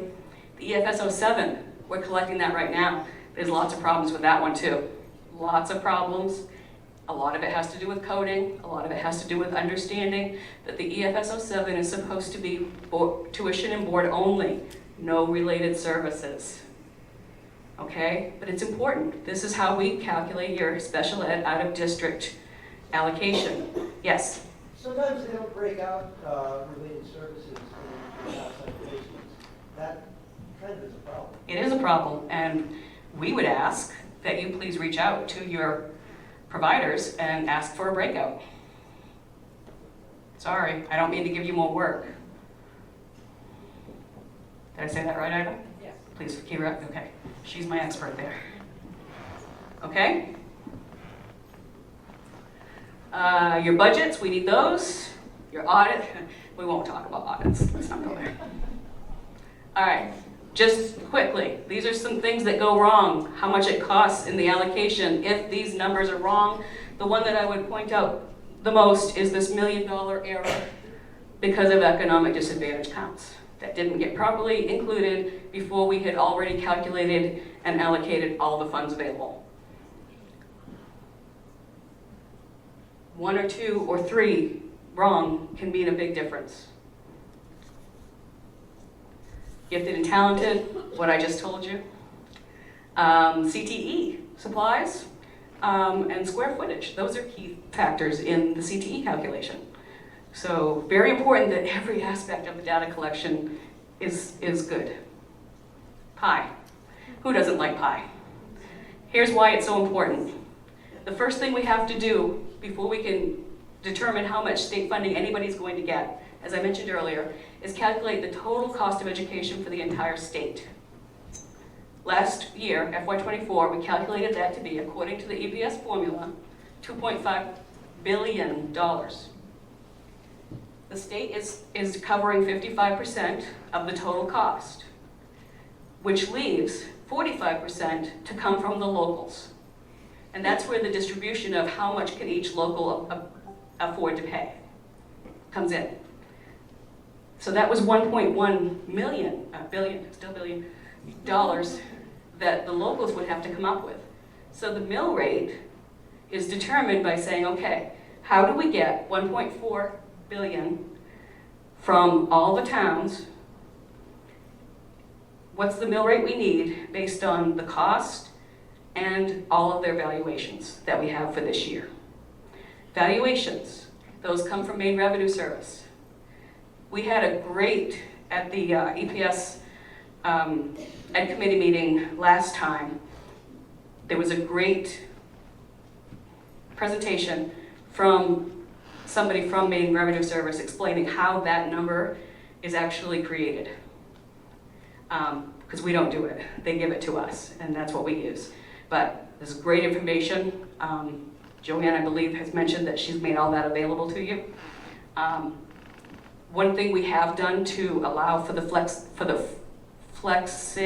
changing of valuations is the EPS formula uses either the 3-year average or the most recent valuation, whichever's lower. Because we understand that in some cases, especially right now, valuations are increasing and you need time to, a buffer, time to get up to that level. So that's how we use it. Hold on. Sorry, I want to go back a couple slides. Real Sure. quick, it's like, when you talk about the fixed expenses and the budgets, are you getting that information at your level? Are you getting it from our quarter 4 uploads to Neo? Or are we having to upload a different report for, say, gifted and talented? Quarter 4 uploads should include, if coded properly, your gifted and talented expenditures. Okay. And The then quarter 1, budget, when we upload the budget. right, the You quarter, don't have to do a separate upload for you to get it at. no, as long as you, As long as we do. there are some that may have, that sometimes forget to do the budget upload. And then a year later, we're trying to compare. No, so before, when the GT applications were, uploaded, they asked for your budget for GT. That is now removed, so we are just gonna use your financial information that you're putting in, either quarter 1 budget expenditures or quarter 4 actuals. So the GT coordinators no longer provide you a report? It comes from our uploads? Correct. Yes, thank you. Ida is also my GT expert.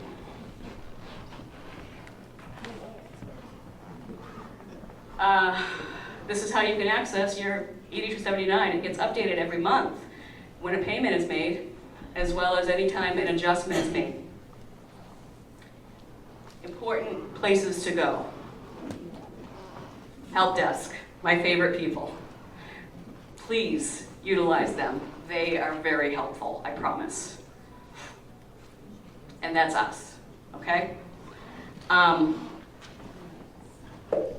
I'm gonna switch gears because I want to talk a little bit about what we're doing in the Ed Committee right now.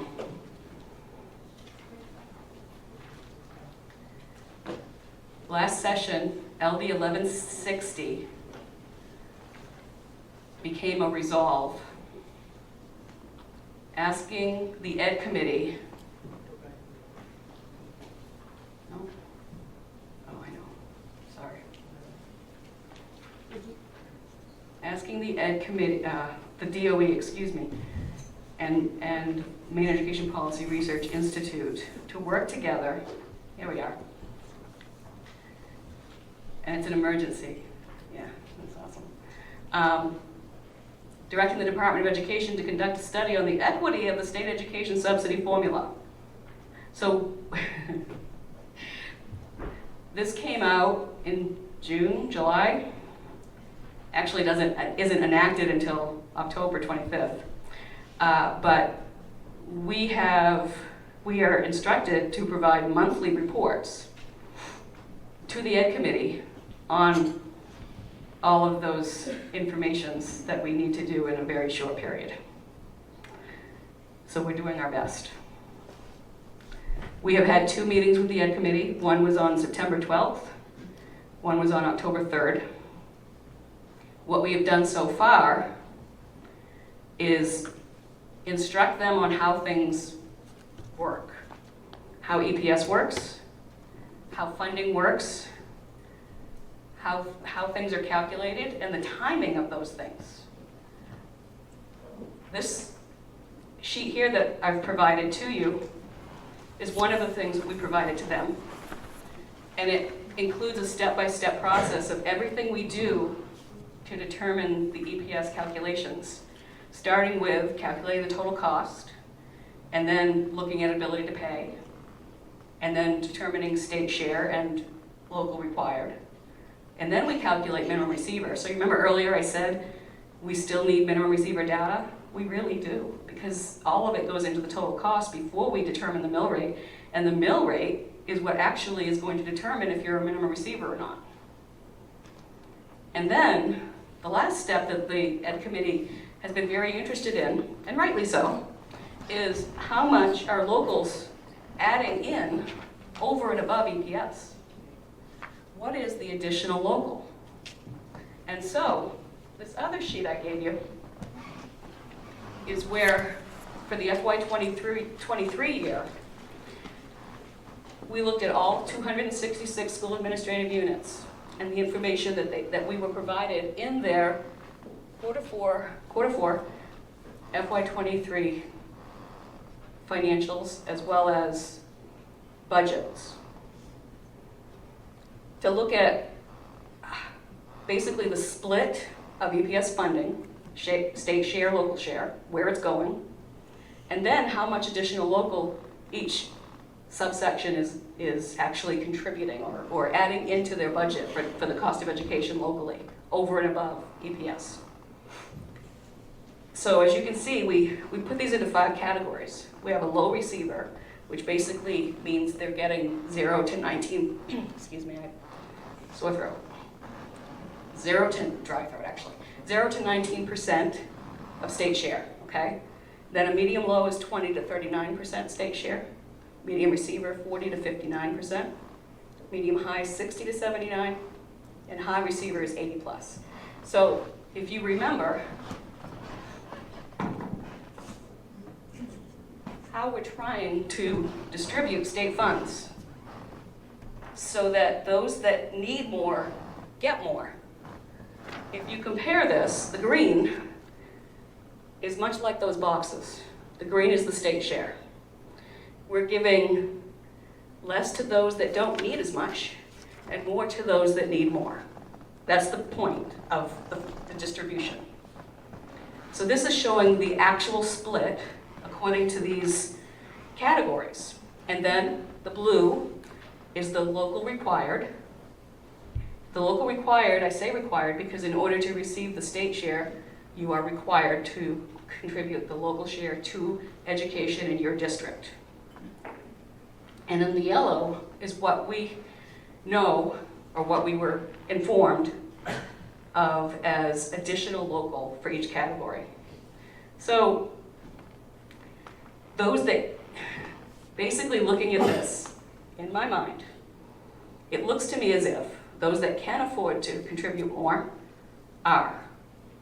Those that can't aren't. So, interesting. Yes? Question, did anything ever happen in regards to the PICA study that they did years ago? It seems like they spent a lot of money to study the formula. It was deemed to be inadequate, but it just seems like they threw out the results and now they're paying for another study of the same formula. They're not paying for a study right now. There is no money going into a study right now. And Pike, did you just say Pike has found it inadequate? I thought that's what the results were. No, actually, that's not what the results were. That's not, There's, she's correct, to a certain extent. it depends on the section. No, they said, what Pike has said that Andrea's saying is that they found the model equitable until you got to the additional local. There you go. And Yes. that became inequitable, but they did say that they thought on the calculated side, on the model side, that there probably should be more money put into them. Right. Put in other expenditures in there, in the model. When I meant inadequate, I meant inadequately funded. I'm sorry, yes. You're fine. And one of the things that we're doing in this Ed Committee resolve, LD 1160, is trying to bring to the table all of the studies that have already been done. Pike is included, all the MEPRI studies, all the things that have already been looked at, suggestions and options that were recommended. We're bringing them onto the table so they can see that maybe we already have the information we need, and maybe we just need to consider some of these recommendations that haven't been tried or tested. And so that's one of the things we're doing, is we're bringing in details of other reports so that they can see what's been recommended and possibly what we can consider moving forward in the future. That's part of what's happening with this. So I'm hoping that the knowledge and the education for the Ed Committee, as well as all of us, will help us all to say, okay, what really do we need to look at to make it more equitable? Because unfortunately what happens is sometimes legislators come in with bills and they want to fix the problem in their district, but what they don't see is the bigger picture and how fixing one problem here is going to create other problems in other areas. And so, as I mentioned earlier when I first introduced myself, I do represent all towns and all districts. And I'm trying to make sure that whatever changes are made to the formula, if there are any unintended consequences, that they are, that we know what they are ahead of time, and that they are the least damaging. There's always going to be winners and losers when the formula is changed, because the amount of money is finite. And so if you change one part, it basically just shifts other things. So it's a matter of figuring out what is the best formula? What is the best connection of all of them? And so we're working very closely with the Ed Committee to try to figure out what we need to look more closely at, what is broken in the formula right now, what isn't broken, how can we fix it and do the least harm. So there's a lot of pieces to it, but I do appreciate the opportunity. It's a lot of work, but I appreciate the opportunity to be able to get deeper into some of these discussions with the Ed Committee so that they have a better understanding of also what a minimum receiver is. That was one of the items. So a minimum receiver, I think I mentioned earlier, is a minimum receiver because the cost of education that EPS has calculated is less than they can afford to pay at the local level. And again, it's all about distribution and distributing the limited funds to those that need it more. So that was just some of the information I wanted to share with you. The other document, there was also a lot of misunderstanding of what exactly is included in the cost of education. Many of you may have heard of something called the purple sheet. Maybe not, but now you know it. This is purple. So purple sheet items are items that are included in the cost of education that are stateside only. There's no local share. Okay, so they come off the top of state share funding, such as charter school funding, CTE, special ed for state agency clients, let's see, jobs for Maine graduates, Maine School for Science Mathematics, Maine Center for the Deaf and Hard of Hearing. They're here today, I thought. Yeah. Other programs. So they're all listed here. So plus the cost of EPS goes into this, and the total cost of education. And so this was developed to show them how the state money is being used. The pie chart on the back has split out the state share portion of the bigger pie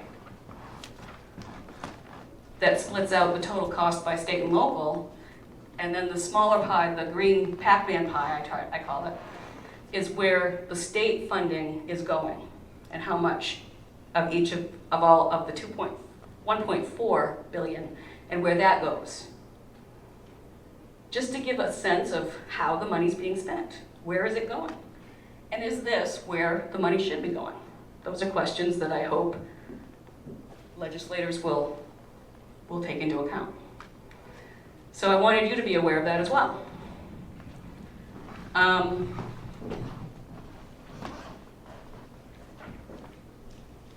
There was a question that somebody sent, and I don't want to ignore that, asking about town property valuation and student enrollment.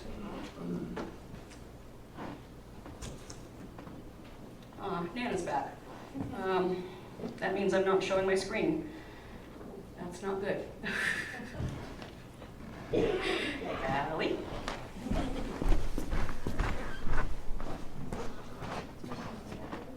Yes, please.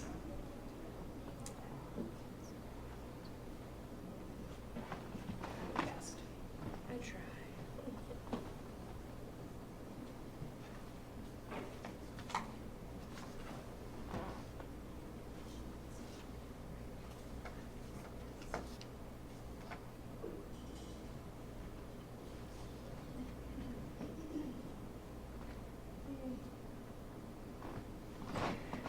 So I wasn't able to put together a document that shows 3 years valuation and 3 years population, student enrollment. But on our web, we do have available every year a couple of reports that get that show 3 years valuation and then compare last year's and this year's enrollment counts, and it actually gives like a per pupil valuation. So if you go into our page and our resources, and this will be the FY24 most recent, lots of stuff here, because I love to create colorful charts. So the one I'm going to bring up, changes to valuation, here we go, and per pupil valuations from 23 to 24. This is something you can look at.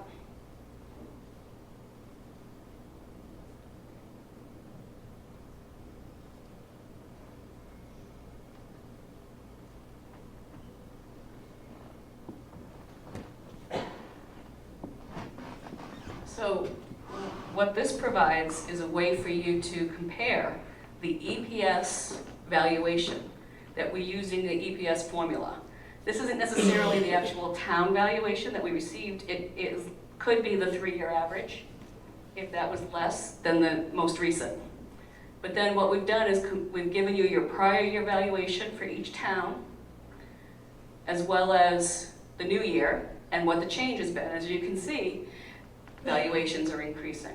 Right now, we're in a rising valuation trend. At the same time, the pupil counts are up and down, but if you have a situation, for instance, where you have valuation increasing and student population staying the same or decreasing, then you're going to see a change in funding. You're going to have less students to calculate in the formula and higher ability to pay. That's how they relate. So this is something to keep an eye on as we put it out. This impacts your funding. Does anybody have specific questions about how we use valuation or the trending and things like that I can help with? Yeah. I'm not sure it's really a question about valuation and enrollment as much as it is, but a lot of the sentiment, at least locally in my district, especially from voters and from Spokane, are, why is it only enrollment evaluation? Why isn't there an economic component of ability to pay in that calculation? And I think that is getting some pressure in the past 5 years. Okay. Especially when you have lake towns, oceanfront, those types of locations where you have a lot of senior people who are talking about, yes, I've lived here for 60 years, but the ability for them to absorb that local taxation based upon just valuation is concerning to some. And then that impacts us as a district in that process. I guess it's more of a statement than a question. Which district are you again? I'm going to use you as an example if you don't mind. 57. 57. Because I'm going to show you where it's not just valuation. There's also a pupil percentage component. But then I'm going to remind everybody that there's the additional local, which is not part of the EPS formula, and that how that is determined locally, the cost share there is locally and often different. And sometimes the confusion is the additional they're paying is based 100% on valuation or 100% on pupils. And so I want to just distinguish between the two. But it's a great question, and actually this is one of the things that LD 1160, one of the bills had adding in an income component to the ability to pay calculation. I'm not saying that's not a good idea, but it would be very difficult. So I'm gonna give you my little spiel about how property tax works in Maine, to the best of my knowledge. And the reason that we use town valuation as an indicator of ability to pay for the formula is because the way that locals are able to collect funds locally is through local property taxes. Locals are not able to have a, what's it called when you buy things? Sales tax. And other taxes, income taxes, go directly to the state. So the local source of income is property taxes. The other thing about the state, about local taxes, is this state has a lot of second homeowners in certain areas, especially along the coast. We wouldn't know their income because they don't actually live in Maine. They live outside of Maine, but they have these homes. So property taxes we can assess to them, but we wouldn't get any income taxes or any other types of taxes from them. So we wouldn't want to lose that level of input because they can obviously afford it, hopefully, I would say. So that's one reason that we wouldn't want to tweak how we do the ability to pay. The other reason is it's very difficult to really understand income levels at a district level and how that should impact funding at a district level. I do agree that there are places in Maine that are considered high property valuation places where your grandmother lives and she's owned the property forever and she lives on Social Security and she can't afford taxes going up every year. We have something in Maine called the Homestead Act, which provides property relief. I personally think instead of trying to fix the formula that could then have major unintended consequences, instead of trying to fix it in the EPS formula, maybe do an outside tax relief for those that really need it at that individual level. That's my recommendation. It's a personal recommendation, but it's based on years of experience. So just as a way of showing how cost is split within a district, each of your towns is allocated an amount of the cost based on their percentage of pupils. So first it's split by percentage of pupils by town. Then that amount that is going to be attributed to that town is compared to their ability to pay. So for instance, Alfred, they're responsible, according to the calculation, for $4.5 million. They're able to pay $2.5 million. So what happens is the state will contribute the difference of $2 million. But then there's Shapley, because they only have 10% of students, they're only responsible for 3.9%. Well, I shouldn't say only because that's, sorry, looking at it wrong. They have 10%, they're responsible for 3.9 million. Their ability to pay, however, because their town valuation is significantly higher than some of the other towns. So per the mill rate, Their ability to pay is 4.4 million, which is more than they're responsible for. So we're actually only going to ask them to contribute the lesser amount, which is 3.9, instead of the current mill rate amount, which is the cap. And as a result, they're actually paying a lower mill rate than everybody else. The cap, the mill rate, 6.97, is the most any local will have to pay this year. But if you don't need to contribute as much as you can afford because of the cost, then you're actually getting a break on the cap. You're paying a lower mill rate. So they're actually paying less. Do you see that? He's being very no comment. I think the struggle for them, if you talk to people of Shapley or Newfield, they are very lake-oriented towns with very low income. And they will consistently look at this report and say two things. They'll say the district is getting no subsidy, very little subsidy in Newfield's case as part of the overall picture.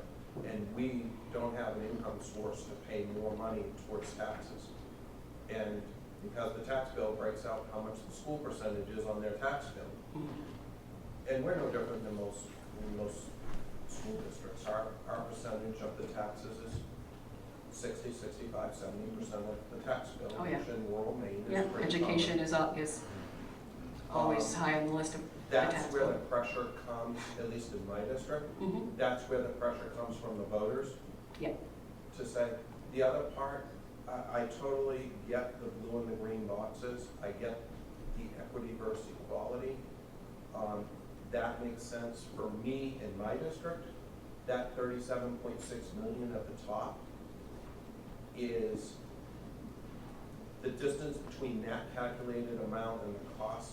And we're a pretty frugal district.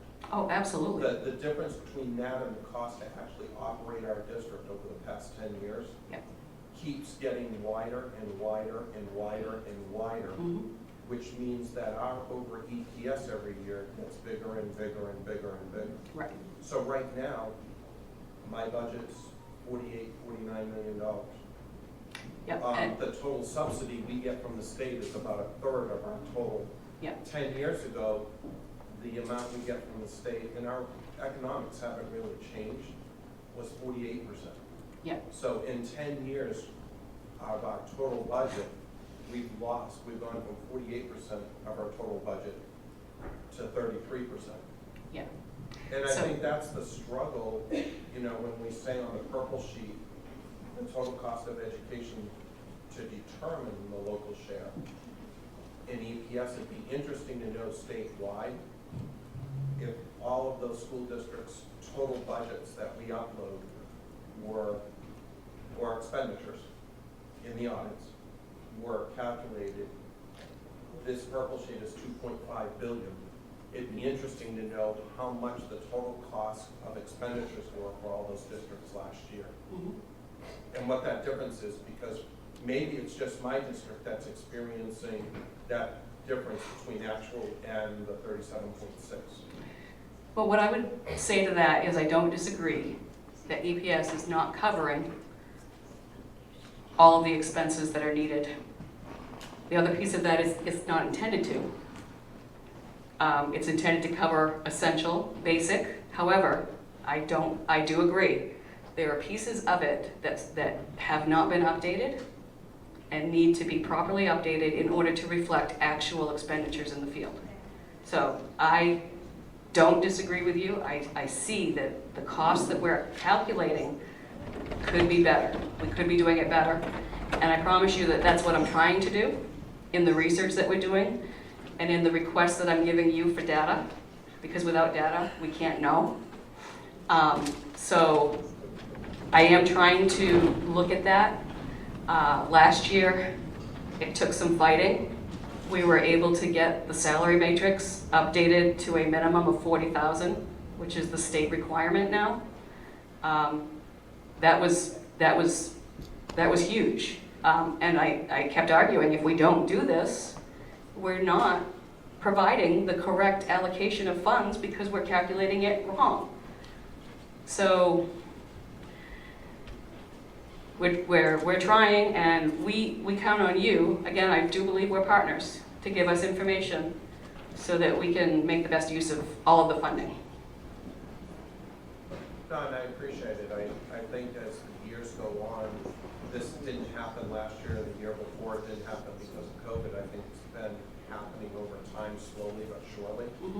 And if it doesn't solve fairly quickly or have to start to correct it fairly quickly, the snowball's already halfway down the hill.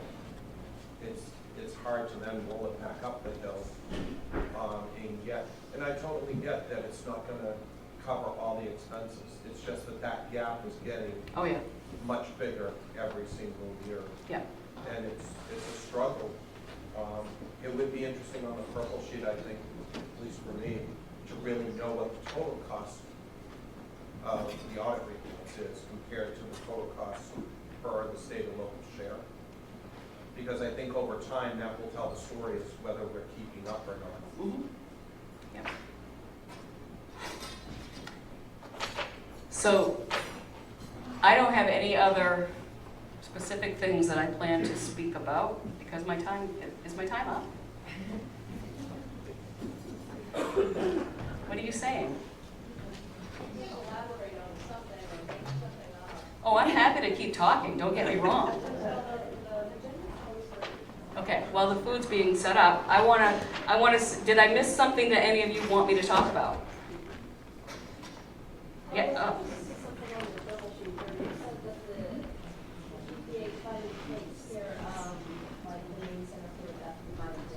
Is that just for the facilities that they have, or does that include all the services statewide? So here's my, I don't know everything on that purple sheet. So I would have to look into exactly what that how that funding is used, because I understand, and I got an email recently asking about some people. You still have to pay tuition to the Maine Center for Deaf and Hard of Hearing. So that funding is covering additional costs. So it's not meant to cover it instead of tuition, if that helps. Well, I just happen to have a student in our district that we have a teacher that comes to the district and helps them, and we're talking like a $60,000 price tag. There's no this one, this kind of trucking experience. Yeah.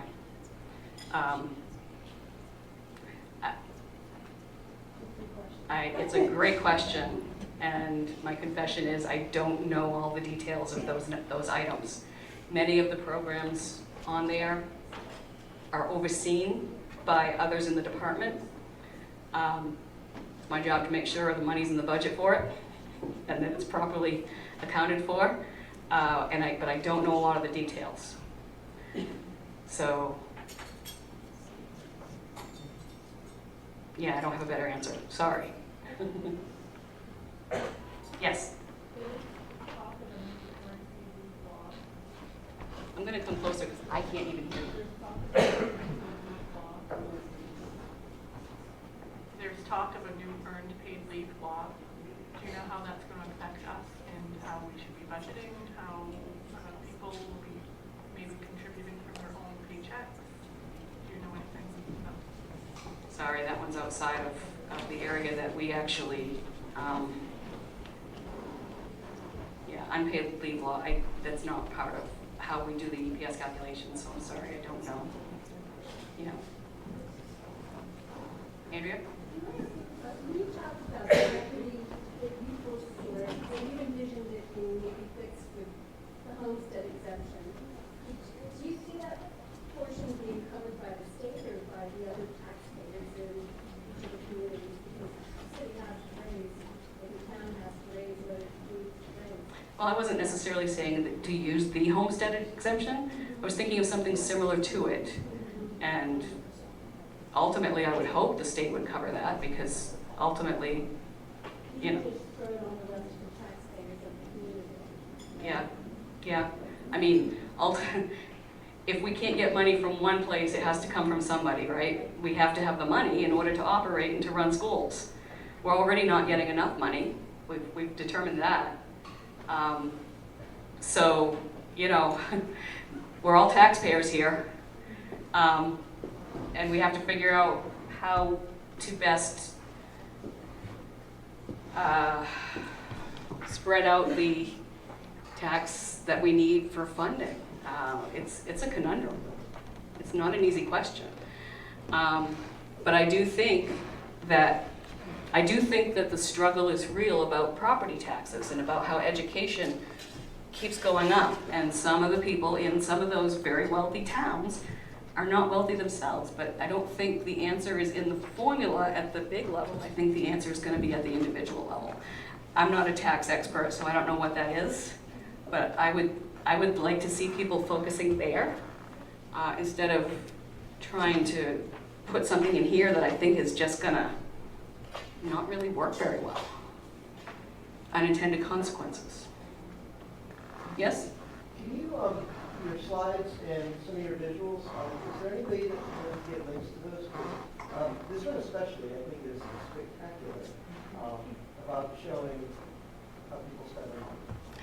Yep, that's actually available on the Ed Committee site, but I will make sure that Joanne has everything so that she will make sure you have access to it. All right, thank you. What else do you want to know? You've had enough? Oh, yes?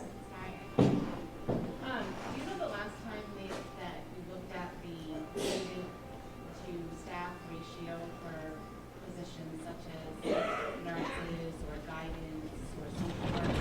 Yeah. We've had to increase the numbers, Yeah. and I don't feel like that's trending down Well, all the time. nothing's changed since COVID, I can tell you that. But what does happen, and this is part of what these Ed Committee meetings are for, every component within the EPS formula is required to be reviewed every 3 years by an Education Policy Research Institute. Maine Education Policy Research Institute, MEPRI, out of USM and UMO are the ones who have been doing that. And we do have a bunch of reports available where they review and determine if what we have in the formula is meeting actual needs. They bring it to the commissioner and to the Ed Committee, and then it's up to them whether changes are made or not. So one thing that we are doing with these meetings is saying, hey, somebody is asking about this report suggested that this change really should be happening. Can we consider that? Or can we look into what that would entail? The other piece of that is, if you make a change, again, we need to have time to review to see if there are some things that might do the least harm again. So it may not come as quickly as you might think it should, because we want to make sure that what we do isn't going to hurt more than it helps. But yes, all of that is reviewed. You can access any of these reports. So for instance, school staff ratios was just recently done. So there's a new report, it's 100 and something pages, that was provided in June of last year. And maybe there were recommendations in that report that you think would really help you and your district. And what I would say is, let Colin know, let Andrea know, let Joanne know, and then let your legislator know, and see what we can do about getting some of these things in order to work better for the schools.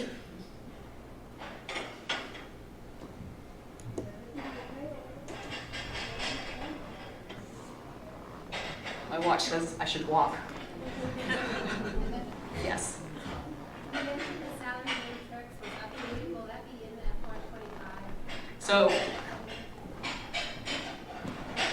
it is currently updated for FY24. We will be updating it for FY25 based on the inflation factor that is also determined by statute in EPS, how we calculate an inflation factor that we use every year. Right now, you can go into FY24 funding details and you can see the matrix that we used and where it was updated with the 40,000 base. So what will happen this year for FY25 coming up, unless there's another, what's expected to happen, let's put it that way, nothing's in stone yet. What's expected to happen is that all of these amounts in the matrices that we use will increase by the inflation factor. Does that answer your question? I'm trying to show that pretty much everything that we do, you can access. And then if you have questions, you can reach out to Ida. So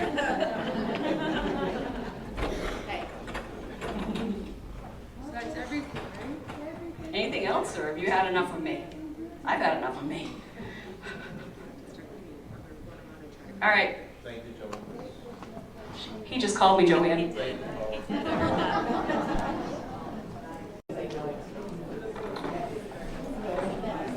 So we're going to start the afternoon session. It says 12:30 to 2:30. We will take a little break at some point in between that. Kim's guaranteed me that we will be out of here by 4 at the latest. No, that's not true. So Kim Hall is going to talk about best practices for data quality. Thank you. Hi, everybody. I'm going to give you a little bit of a background. My name is Kim Hall. I have been at the DOE for about 8 months now. Prior to that, I was a business manager for 23 years, so I speak your language. I was in Easton, which, if any of you know, that's like between Presque Isle and Canada. Woohoo! Very small district, 250 kids total, pre-K to 12. So I wore multiple hats, obviously. Business manager, executive assistant to the superintendent, substitute nurse, substitute PE teacher, one-on-one ed tech for our autistic kids, you name it, I did it. And speaking of multiple hats, I don't know if any of you know Brooklyn School. My friend Luann Munson works there. She's the secretary. She also drives a bus. Posted on Facebook this morning that her bus was going to be late because there was a boat in the road. Only in Maine. Can you see that? I'm working a little backwards today. Kathy didn't want her name on this, by the way, but she's my boss. So, and I did not know Allie was going to be here. And she is our professional trainer, so she's a ringer. And she helped me plug this in. I did. You did. So Kathy's name is on there. She didn't want it there, but I put it there anyway. And she's in the back, so she's going to help me if I get stuck anywhere on my only 8 months of experience here. So we're working a little bit backwards because Paula told you how she uses the data. I'm going to tell you how to get it to us and get it to us accurately and why. So, why? Obviously. Data is the driving force in education. Data is a driving force in a lot of places. But we use your data to make decisions, not just financial, but instructional, accountability, various things. Without accurate data, our decisions may have unintended results. In other words, we need your data to be accurate. If you've heard the term garbage in, garbage out, if we get garbage data, we can't give you accurate reports. We can't give Paula accurate numbers to get you the funding that you need. We need it to make decisions to allocate the funding that we receive. And in order to do that, we have to get accurate data from you guys. You guys, your staff, the people in your schools are the only ones that know if your data is correct. We can look at it and say, that don't look right, but we don't know your kids. You guys know your kids. These are the things we know. I said, we don't know your kids. We know. We've been in districts. We know how hard it is. We know how hard you work. We know how hard your staff works. We know how hard everybody works. we just need you to know when you call and you're not getting the exact answer right that minute, we are trying. I have been told I am the Neo and Synergy mom. Those are my delinquent children, by the way. I do have other children. But 23 years I've been working with the same systems you have. I know the heartburn. We know it's difficult. We know it seems like we are constantly changing what we're asking for, or we're asking for it in a different format, or maybe we don't need that now, but we need this now. We get that. October sucks. Sucks. I'm going to tell you that. From a district standpoint, I get it. I know. I've been there. From a state standpoint, October is the only word, well, there are other words, but October is a noun, it's a month, it's a verb, it's an adjective.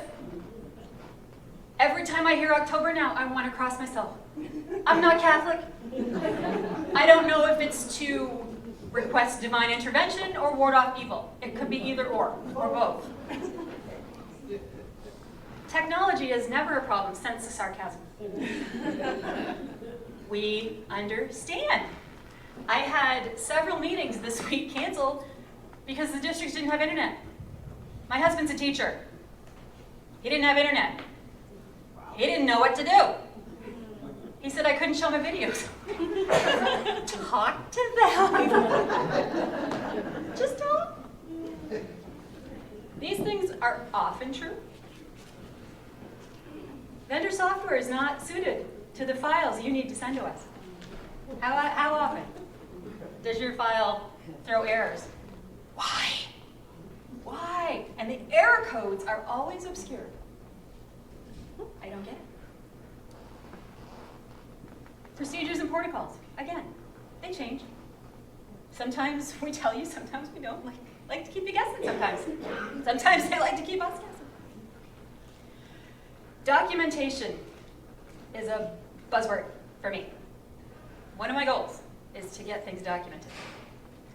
All things documented. All the things. So we do know that the documentation also sucks sometimes. But we are working on it. Allie's documentation is awesome. I'm just gonna say. I'm working on it. She's working. Some We also work with boys. Yes. We're working on that too. Data entry personnel. God love your administrative assistants. God, how many of you are actually also the data entry people? Yeah. How often do you have uninterrupted time? How often do you have uninterrupted time to evaluate the data you're supposed to be checking? It's hard. It's hard to carve out that time. Can I mark a point of progress? You may. So 20 years ago, 15 years ago, when I was sitting in this room, I think most of you are as old as me might be able to substantiate this. Can you put your hands up if you're also the data specialist? Again, a long time ago, that number was almost everybody in the room. Yeah.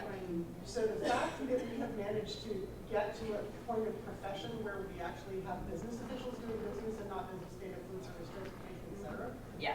that feels like progress. It is. It really is. We have goals. We really do. We are going to continue to utilize the data you've already sent us and not ask for it again. We try. We try. We do. Honest. Honest. We try. We do. We don't ask for things just because we want to know. We usually, we always have a reason to ask. It may not always be apparent why we're asking for some of the things we ask for, but trust me, somebody has told us we have to do it.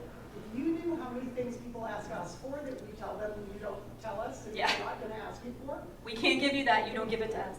and we're not going to ask you for it without a statute. We continue to have the goal of lowering the burden on the districts. Again, Kathy and I have both been there. Allie's been in the district. We know. We know that what we ask you for is sometimes crazy impossible to get to us in the time frame that we're giving you. But we also have a time frame to get it to the people who are asking us for it. So we do understand. When it's really bad news, we try to give it. We do. We try to give you as much notice as we can. Sometimes we don't get any. Or Kim falls, or Allie falls. Yeah. We do, especially adding Allie to our team. I wasn't here when she started, but I can absolutely see what an asset she has been to the team and doing outreach and being in the districts and willing to go where the need is. She spent the entire month of August on the road doing summer trainings. We didn't see her at all. I did, because that was the first meeting I got to go to, because I live in Presque Isle. So I got to go to her first training up there, and it was awesome. I love Dilbert. Dilbert's my favorite. And this is, unfortunately, that's how I do funding. Yes, this is our new funding formula. Just make up your numbers. That's fine. That's fine. Accurate versus valid. There is a difference. This sentence, if you do spell check on it, throws no errors. It's also grammatically correct. It is. So there's no errors. None. It's inaccurate. It's a valid. Is it valid or accurate? Valid. We're looking for accuracy. There's a big difference between valid and accurate. That sentence is valid, but makes no sense because it's not accurate. Paula's not the only one that needs your data. Paula is the most important one. Paula paid her to say that. She did not. She did not. I actually flip-flopped whether I was going to go to finance or data. Then I saw Paula's spreadsheet. And I'm a spreadsheet person. I'm going to stick with data. But we need your data so that we can inform your district back, give you reports on how you're doing. Other educators, statewide reports. Policies and lawmakers. You would not believe how often legislation asks us for stuff that we don't have. And they don't understand why we don't have it. Decisions are made. Parents need to know. Parents, in some cases, can decide where they're going to send their kids. They want to see how the schools are doing. And community members. Whether they have kids in school or not, your community cares about your school. And they want to make sure that you're doing, with their money, what they want you to do. So these are some of the collections and reports we do. These are our staff ones. And you can see not all of them affect EPS. However, all of them are statutorily required. And some do drive federal funding. And some more Dilbert. And Allie can kind of understand this. She's been dealing with Ed all morning, trying to, Ed. Guy named Ed, can't reach him. Doesn't know what to do. There was a guy named Spence today. There was a guy named Spence today. I don't know. No idea. Yeah. So just make it up. Are you doubting it? If you doubt my data, how dare you? Student data errors. Errors. They happen. We're human. Me and Emily. And Emily. And Emily. This is all the same person. So Emily has now 3 state student IDs. That gets a little confusing when we receive data on Emily. And then we've got to figure out that Emily has 3 state student IDs and why. Parents don't think about these things when they name their kids. I'm going to tell you that right now. Yeah. I had a kid in my elementary school whose first name was Tequila. She didn't know that. She went by her middle name. So our names and student IDs are used to cross-reference with other programs. It's not just our data. It's not just funding. Maine Care uses our IDs. Direct Cert, we connect with those. foster care. A lot of these have to align, and if you have multiple IDs, it gets very, very confusing.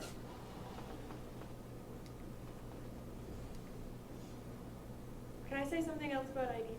You may. Okay, so we are recommending for anyone who is sending kids somewhere else or something like that, a transfer paperwork, if you can send that ID number along with your students when they leave or request it when they're coming in, that can help alleviate some of that stress with duplicate IDs. We see it a lot in like dropout reporting right now, where people are seeing that students are not enrolled, but they transferred to another district, but the other district enrolled them under a new number. So those names that are particularly complicated can be kind of alleviated if you're sending along those ID numbers from the beginning. Yep. Can I say something about that too? Yeah. One of the things that's been requested by tech directors and data specialists and lots of other people is that we automate that process. And other states call it a backpack, so that you send the kid with a backpack when they transfer from one district to another, and it's electronic. So we do not have that yet, but it is something that we've been asked for, and that when it becomes more possible to do, we would love to have the vendors, the district information vendors in the state like to have that as something that we can use. So if that seems like a really good idea, it's on the horizon somewhere. It is. It's definitely. It is being thought about. We are thinking. It's like 10 or 12 data elements what you would need to get a kid started, including student ID. So there's a financial implication to errors. Right, Paul? Yes, there is. So, just to throw some numbers at you. 34 students not identified as multilingual. Cost the district $113,000. 3 students not identified as economically disadvantaged, $1,400. 24 students, $42,000. 132 students, $1 million for misidentifying students. 58 adult ed courses missing from the EFM 39, $42,000. They add up. And that's where you knowing your kids, you knowing your data, you verifying your data, and making sure that what we get is accurate for your district. Comes in handy. Is it accurate to say that those were situations that were resolved and the funding did eventually flow to the district? Eventually. So when those do happen, we ask you to let us know about errors. We put you on a potential correction list. And if, once the budget is enacted in June, July, August, whenever, if there's money available for us to cover that, we will add it to your funding for that year. However, if there isn't enough available, $1 million, that will have to wait until future year or years in order to provide that funding, because we've already allocated all of the funds available. So yes, but it might take time. Yep. And that's why it's so important for you guys that know your data and your people that are entering your data. One of the things that Allie and I have talked about is focusing our training or creating focused training for the data entry people in your schools, so that they understand the importance of what they're putting into your SIS and how important it is that that be accurate when it's entered. Because even the people that are validating, your data specialists, business managers, when you look at attendance data, if you're not a frontline person, that really means nothing to you. You're looking at how many records for each student. I mean, it's a daily record. That file is huge. And it's hard to see anomalies in that. But the people that are entering the attendance, that probably would be noticeable for them. And I'll also add there too, if you're not the person who knows the best about the data, it can be good to take the pieces of the report from the child counts or from staff certification and those things, and break them down and send them to a program area person, your multilingual team, and say, are all of our students who qualify for multilingual services included in this report? Are all of our economic status forms pulled together? So pull your team together, and that can be really helpful too, so that you're not the only one kind of going cross-eyed looking at all of these reports. send it back and say, help me validate this, does this look like the right count? Can I reinforce that point? Sure. We've made a suggestion that if we get the opportunity to roll this out to superintendents, I would love to do this. Joanne, if you have any influence in that area ever, or Colin, you should data reconciliation. So when you're looking at program counts in your October count, ML, multilingual or whatever it is, there should be a process of whoever knows that data set in the district to validate that it's true. So that the superintendent knows the numbers they're seeing are real. I know some people are doing that kind of thing already. If you're not, we are happy to, Allie's done trainings directly with superintendent. She'll onboard with anybody. So if there's anybody that needs to understand, how to do that, what that might look like, who to coordinate with, we are happy to pull in, somebody from child nutrition or somebody from ESSA, whoever, to be with us and give that orientation so that people can see how it all interlocks. If I don't have the answer to the question, I'll find the person who does and have that information ready before we meet with each other. And if I don't have it when we meet, I'll direct you to the person that could answer your question. DOE is really like a big giant school district. You wouldn't believe how much it's like a big giant school district. So the whole program area, business manager, tech director, we're doing the same thing you guys are all doing. And I am trying to take what it was that was my issue in the district and bring it to DOE and operate that way. And Kim's doing the same thing, and Paula's definitely got the same orientations. So she's your business manager. Yeah, I mean, it's like Paula said, we represent all of you. That's what we're there to do, and to make your lives easier. But there, like Allie said, there is someone in your district that has the answer. Someone in your district knows all your ML kids. Someone knows, who's truant, who's behaving badly. What? Truancy? I said maybe not truancy. Oh, yeah. Somebody knows when they should be there and when they shouldn't. Somebody's doing their attendance. I'm teasing about truancy. Well, I just say, yeah, you're not. We also collect staff. Staff is complicated, but you will see that all of our staff collections fall into every single bucket. Staff is probably the biggest place where we get a lot of requests for stuff that we don't actually have. Right. Staff, we collect what we collect for staff primarily for federal reporting, for both special ed and EPS.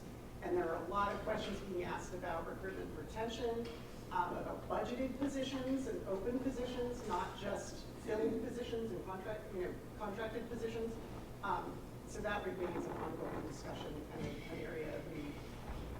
Kathy, Yep. can you tell me what the department needs to know as a staff member teaches pre-calculus 1, pre-calculus 2, algebra 1, algebra 2, algebra 1, part 1, algebra 1, part 2. I mean, this is ridiculous. So what I'm hearing is you don't like the schedulist either. No, I don't. Yeah. It's ridiculous.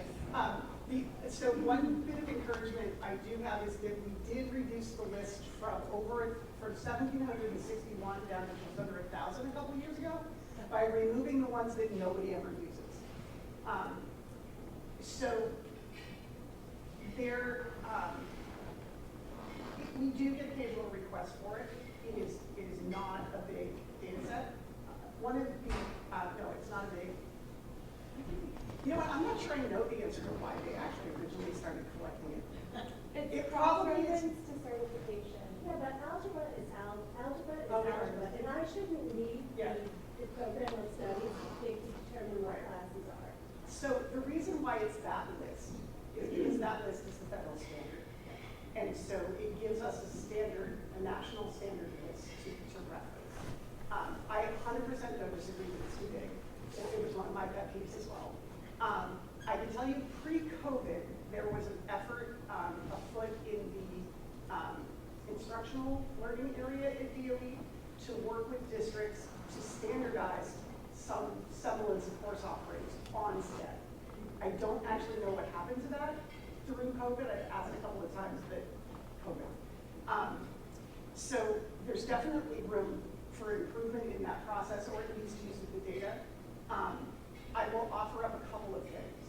One of the most popular things people ask me for is what are teachers teaching and what kids are in their classes.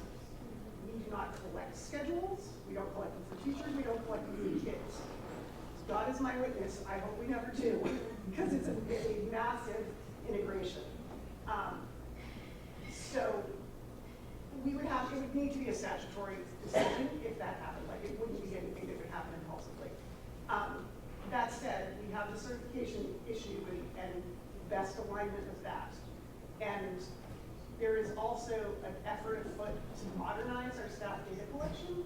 As you know, it shouldn't be manual like it is. There's lots of reasons why we want to do that. It's something I've been trying, I think I promised it 3 years ago. We haven't gotten there yet. It's still on my priority list.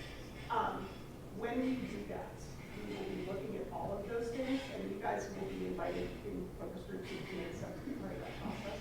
I'm not asking for you to roll up pre-calculus, algebra, trig, geometry, and math. Just not to have 20 different offerings for pre-cal or 20 different offerings for algebra. It's just too much. I wanted to, so the thing that we could do, and I defer a little bit to Kim on this, is look at what we're collecting. Because if you all are using mostly the same thing in some of those big areas, we could look at figuring out if there's a way that we could reduce it. Yeah, well, I don't mind looking at it. I mean, there's more analysis of that type of thing is the kind of thing we should be doing more of in the competitive world. So I also don't, like, so it would be, we also need to figure out how to get some consensus around if we're going to do this, how to do that. But I'm happy to have us look into it. I know it's a definite. Yeah, analysis, my love. I love spreadsheets, even though I don't like Paula's that much. But can I just say one more I like to thing? analyze it. When we deleted the zeros 2 years ago, we also contemplated like deleting up to like the ones that only 10 people use. So that might be another way to do it. It's like if less than a certain number of schools are doing it, we're going to go up to this, and we can look at how much that reduces the list. So something like that. Yeah, we could definitely look at that. Great question. Yeah, it was a good question. So when you enter NeoStaff, sometimes this gets confusing because there are multiple kinds of employees. So you need to enter everyone that works for your district that gets a W-2. You also need to enter contractors that you're not paying directly, which is confusing. However, if it's part of your normal operations for your school, and if they're spending time with students, they need to be in NeoStaff because that's what we use to verify that they have had their background checks, that they're certified appropriately. Do not, there are people you don't enter, believe it or not. I know it's hard to believe, but contractors that are not performing services that are part of a regular business for school. So if you've got someone coming in to fix your toilet, you don't need to put them in NeoStaff. Hopefully they're not spending any time alone with the students. Electricians, carpenters, people like that. Those do not need to be entered into NeoStaff. Years of experience. Anybody that's brand new to the position is a 0. If someone has taught in a different district for 5 years and they're new to you, then they're going to have 5. But if someone is brand new to education, that's going to be a 0.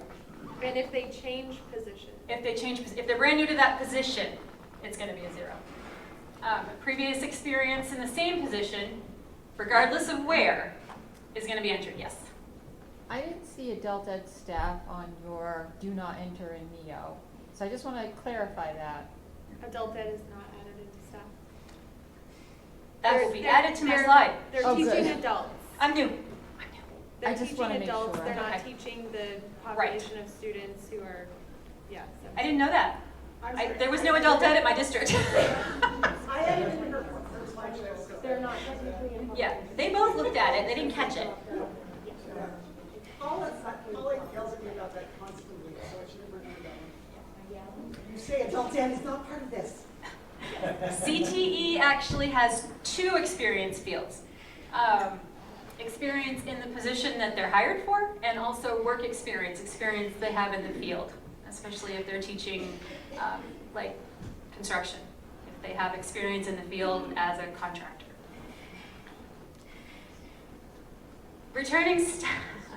When you have staff returning this year, it was rolled over in NEO. And we added a year of experience, so you don't need to do that. We have a lot of people that go in and feel that they need to add a year when they're updating their staff. We already did that. And we do have a validation in place now so that we can look and see who, oh look, she worked a year and got 2 years of experience. That's exciting. We are checking those. Paula, we are checking those. Thank you. We do realize that sometimes you update them because they've been out of Right. whack. So and a few years ago, we had everybody check everybody because they would stay out of whack. So. And we did have a few that kind of jumped from 1 year to, somebody got 9 years of experience last year. If you have a staff member that leaves at the end of the school year, and so we terminate them in NEO, and then the next year we haven't filled the position, but we get a long-term sub for that position, and you try to enter long-term sub, and that we already terminated the original one, how do you put them in as a long-term sub? Long-term sub, as far as I remember, has to replace someone who's active. Is that correct? Right. And the Okay, Paula knows. The reason for that is that that particular specific long-term, The particular position, long-term substitute teacher, counts toward EPS. And so we found out a number of years ago that people were putting in long-term substitute teachers, but they were also leaving in the teacher that it was being replaced. And so on page 1 of your 8279, where we're only going to fund you for a certain number of staff, you were doubling up on a position, and then you were losing funding because we were reducing it according to that number. And so we're like, okay, we've got to figure out a way to stop this. So for long-term substitute teacher only, as an EPS position, we made the system is wonderful, where it will only allow you to put that position title in if you are replacing another staff member. And then when that staff member comes back, the long-term substitute teacher has to go away. Now, if you still need that substitute, that's fine. Put them in as a substitute, not a long-term substitute, for purposes of EPS data collection. But her question is that if someone last year left and they didn't come back, and now Again, there's no one in that position to replace them. So we just put them in as a sub, Yeah. and not a long-term sub? Yes. if you haven't replaced that position, it's an empty position, and I explained earlier how we fund empty positions.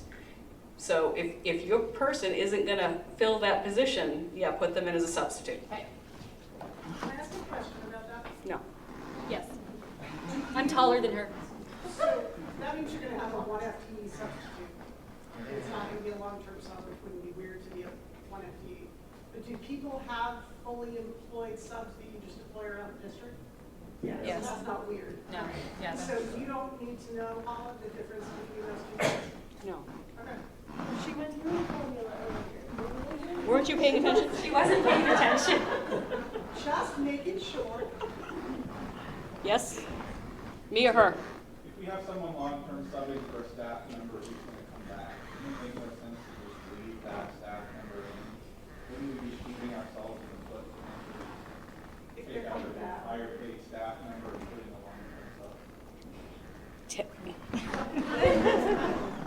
Technically, we're supposed to know who the staff is that's working throughout the year. As far as funding goes, we have a day that we freeze that. So, you know, after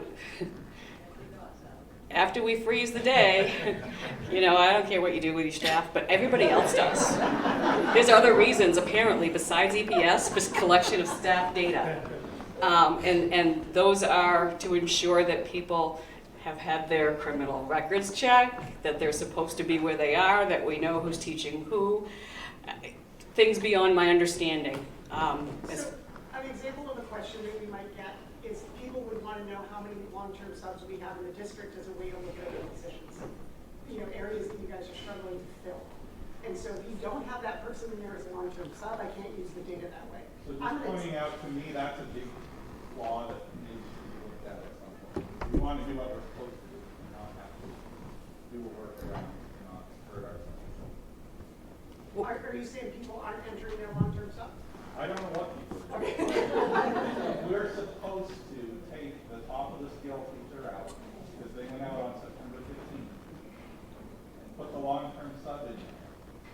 Why would I do that? That would really hurt me from a success. So I'm just pointing out. I understand what you're saying. I get it. Especially if our teachers coming back on November 1st. But if they're coming back from last year, if they're not terminated, but they're on leave for a period of time, they would still be in the staff. Not their salary. What? Not their salary. He wants their salary to stay, so. Of course I do. They're my team. Yeah. No, I'm sorry, I misunderstood. So the count closes for staff for EPS purposes. And again, I find it weird that this data is used for other purposes, but it is.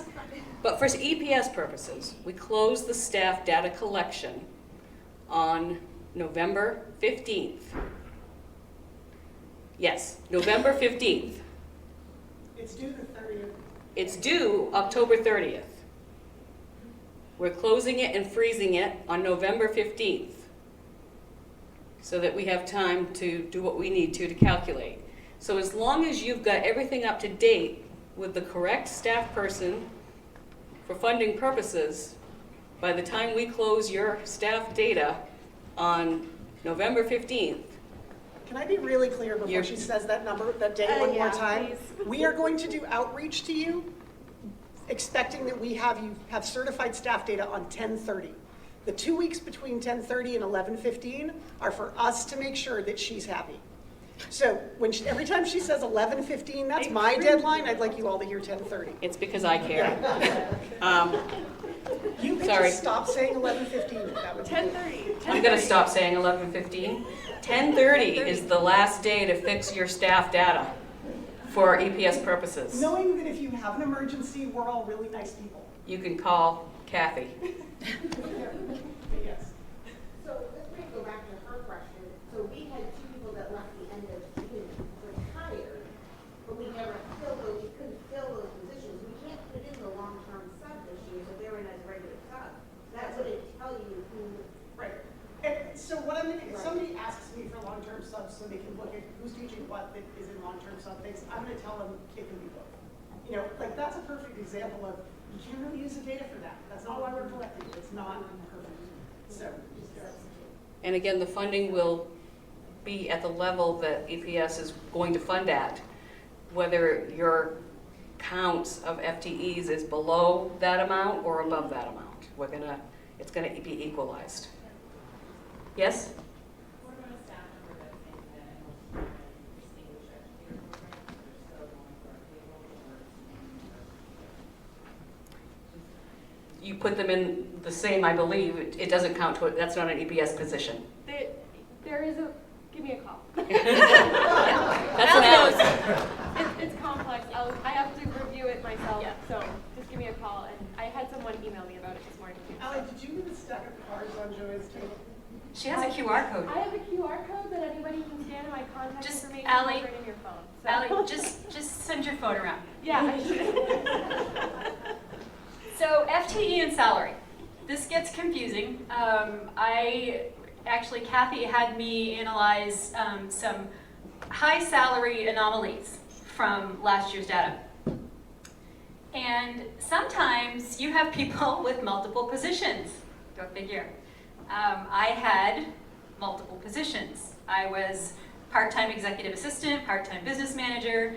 I taught public speaking, which somebody should be seeing how many times I say in my presentation because my kids would really like to know.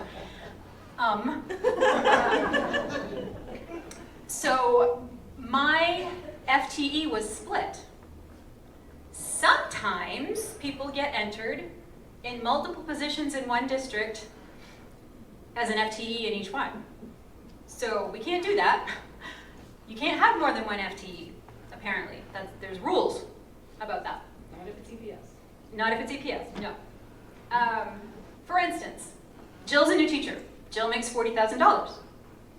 She teaches 8 classes a day, 4 math, 4 science. So she is going to be a 0.5 FTE in her science position 0.5 FTE. Oh, she teaches at 2 different schools, by the way. 0.5 for science. Her salary for each of those should not be $40,000, because we're pretty sure Jill's not making $80,000. Jill would like to. She probably should. I think we had an ed tech last year on the list that I looked at that was making 100-some thousand. I don't know how many positions she had, but she was in really well-paid ed tech. And I kind of was thinking maybe I'll go back to education, because I have a master's in education. You're still in education. I am still in education. Yeah, it's different. It's a different side of the world. Staff certification. This is a more in-depth look at the page that Paula shared with you. It's pretty, this one is in process. So they haven't certified their data yet. So obviously the first column is the title. That's the position. The second one is the number of active and in progress staff. So there's some in there that are active, some that haven't been updated yet. Then you have a number of in progress. Those are the ones that have not been updated. Every single staff member, and I know, again, I reiterate, this sucks. Every single staff member needs to be touched when you go into NEO every year. I get it. Why can't we just roll them over? They didn't change. Just roll them over and leave them. I wish we could. That hasn't happened yet. We are working on it. We have a grant. We're going to fix everything with this. We're not going to fix everything. No, but we are going to fix some things, I promise. And staff is high on our list. So the number of positions is all the positions. You have them filled, you don't have them filled. That's all the positions you have available. Total FTE, those are active and in progress. Total EPS FTE, those are only active. Those are your active positions that count towards EPS. And then pending positions, those are people that you've hired and put in, but they haven't started yet. Can I say Yes. something about the more than one FTE thing? Yes. So when you have people who have multiple hats and you need to put in that they're the chemical hygiene officer or the affirmative action officer, and you have to use a 0.1 because that's the smallest increment, those things will be over 1. Right. And you will have those people. Those are not EPS positions. There's nothing that we're testing them against. So stipends, stuff like that. More than one FTE can exist, just not in Paula's world. Yes. And while we're talking about that, the district rules that if you do staff certification or you do staff review, you know that there are district roles that have to be filled. I've seen numerous districts where the superintendent was everybody, all the positions, because they have to be filled. We use those. We use those to contact you. If we have something at the DOE that we need to talk to your student data specialist about, that's where we get the name. Staff data specialist, that's where we get the name. Those are mostly internal for us for contacts. A lot of times they're for federal requirements. We have a request for next year to add Title III coordinators because Yes. we're trying to do a better job with folks who are supporting immigrant student populations. And we're trying to coordinate with the ESEA team so that we're all talking to the same people. I forget what the other one is that's been requested for next year. There's another one, but, Is it ESOL? yes. ESOL. So, yes. And again, that came about because we needed to talk to somebody, but we didn't have a district position to tell us who to talk to. Yeah, and it's not like, we recognize that a lot of you, like, nobody really has that job. You know, it's like there's 4 people doing it. Right. And so this is a way to kind of pull that together and make sure that, yes, if folks aren't getting one answer from, talking to one person on the program side, and we're talking to somebody else who's doing the data side, but we know they're not coordinating with the program person, so we know that we may not have the same information. So this is an effort to kind of pull that together. So we're back to Dilbert. Are you sure your data's correct? I've been giving you incorrect data for years. What? As I said, it's accurate. It's always accurate. We can take a break. Colin said I had to give you a break. So we're going to take 10 minutes, and then I'll finish up. right, if everybody's ready, we'll get started again. I promise you I will have you out well before 4 o'clock. Probably well before 2:30. Well before 2:30. So I realized I should have done one more slide before we went to break, because I did have one more staff slide. So again, data errors in staff can also cost you money. An ed tech not identified as special ed, $735. 3 FTE health staffs incorrectly identified as special ed. You got too much money then. $24,000 too much. What happens when we give them too much money, Paula? I come to She your, has the mic for this one. I come to your house, and you write me a check, and then we go to Hawaii. No, You don't want Paula calling Uncle Guido. I do have friends from Jersey, so. Actually, what's going on there is because they identified this health staff as special ed, they didn't count in your EPS formula on page 1. And if they had, you would have gotten an additional $24,000 because of their level of education and years of experience. But because it wasn't there, the funding that you received was based on the average instead. So that's how that. See, Paula's still trying to give you more money. I want to give you Wants more. to give you all the money. You didn't actually answer the question of what happens if it's less. If we find out that we paid you too much money. She's If avoiding an error comes to us after the ED 279s have gone public, and we made a mistake and we gave you too much money, if it's our mistake, we're going to let you keep it. If it's a mistake on staff that you did, we're going to suggest that we wait and fix it next time. In other words, we're going to let you keep it. for a while. So these are pretty standard. Teacher incorrectly listed as a bachelor's level when actually has a master's. Obviously their salary on the matrix would be higher.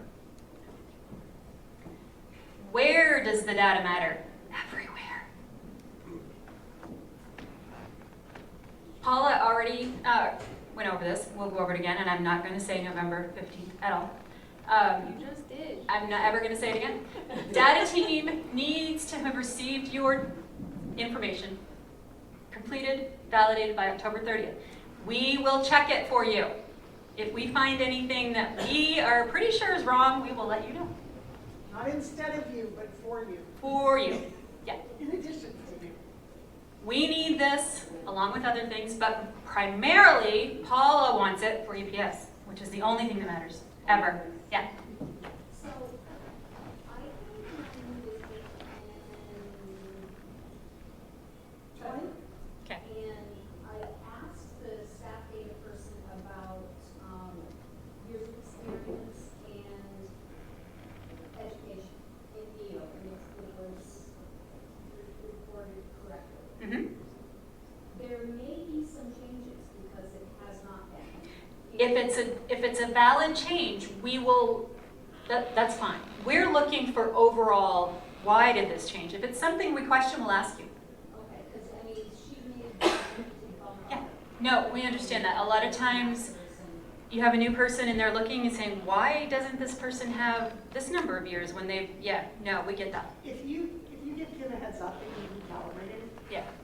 that will know. Okay. What district? 58. Good to know. After we get your data, we do our validations. We check it. We make sure, and we have, Allie, how many validations in those folders? We do. There's a lot of validations that the help desk runs. We have some that are run weekly. We have some monthly, some quarterly, some annually. We just hired a new help desk person, and we may be transferring someone to do validations full-time because I think it's a full-time job. February 1st, Paula's favorite day. She has to be ready to run 279s. Am I right? They have to be posted by then. Okay, she has to have them done by then. And done right is the goal. Best practices. These are things we've learned from work in the district. And those of you that have secretaries or work with administrative assistants and custodians know everything. Everything. Custodians probably aren't doing your data entry. I'm not judging. Maybe they are. I don't know. They could be. Maybe they should be. I don't know. But your frontline, your secretaries, your registrars, your whatever they are called, people that are doing your data entry, talk to them. Let them know if you think you're looking at something and you don't understand it, because they will know why they put it in that way. Maybe they're right. Maybe they're wrong. But they will be able to explain why they did what they did. Set up a lunch date with them and call Allie. Yeah, Allie will do lunch. Do a thing together where, you know, if you're just curious for a tour. Yeah, we've done some really great team trainings with SPED teams, with secretaries in schools and data specialists, and just kind of getting everybody on the same page. It's been really good. Allie is really good about speaking different languages. I mean, I don't know if she speaks anything other than English, but she speaks a lot of different Englishes because she can talk to anybody and explain things. And, well, maybe not everybody. We're translators. We are translators. I was told in my job, because I work as a bridge between the data team and our tech team, so I am a geek translator because I have to take what the data team needs and explain it to the tech team so that they understand what they need. And it's a nuanced thing that I'm still learning. Work with your superintendent. Your superintendent is responsible for certifying your data. How much of your data does your superintendent understand? That's what I thought. Can I just Please do. Can I add a layer to that? Yep. So the other place in my time at DOE that we have discovered is in real need of translation, and it's not exactly a surprise, but it's getting more attention than it ever used to, is what we sort of refer to as the business side of data. So the other language that is getting a lot more attention these days is when we're attempting to use data more often and use it in storytelling. And use the analytics in a public way that we're sharing with school boards and state boards of education and the press and all of those folks. But there's another layer of how we talk about this that requires your data to be of high quality, because it's got to be accurate because everybody's looking at it. Also that you're not doing 14 different things with it, so it's easy to explain like the purpose of the thing that you're working on. And then what's that language that doesn't get too techy, it doesn't get too data geeky, but that will focus on what's going on in classrooms, what's going on with teachers, what's important to education, what's actually going to help the public, people who are voting on your budgets, whoever those folks are, to understand. And so that's a place that the department is really going to, as we've been doing our work with the state longitudinal data system and looking at ways to work with data visualization more on all of your behalves to put data to use. That's also really something that we're talking about. So to this point, Allie's been getting some requests like from the regional superintendent groups to be available to superintendents. We've done onboarding with superintendents. So just to stick that out there, like we're trying to get better at that part too. I used to refer when I first got to DOE that we were data hoarders because we took in a lot of data, we didn't do a lot with it. We're trying to get to that point where we're doing it, where we're able to get it back to you with value added so that you can use it in your districts and potentially not have to do all that stuff yourself. And that's where that layer of communication comes in that we're working on.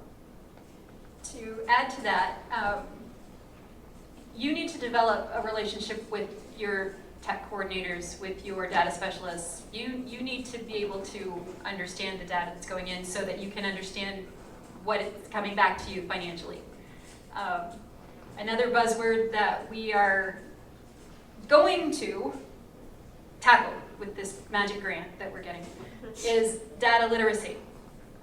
So that we're all speaking the same language. So that when I talk about staff certification, you guys all know exactly what I'm talking about. We want to have a common language, whereas Allie speaks multiple Englishes. We want one tech language that we're all speaking the same way. Staff And understanding certification- the staff- same way. Staff certification is a great example because we have a staff certification report and then we have staff certification, which is whether or not your teachers are certified to be teachers. Right. Very common issue on that one, like even just that simple. And we use both. Yeah. And we don't always know what we're talking about either.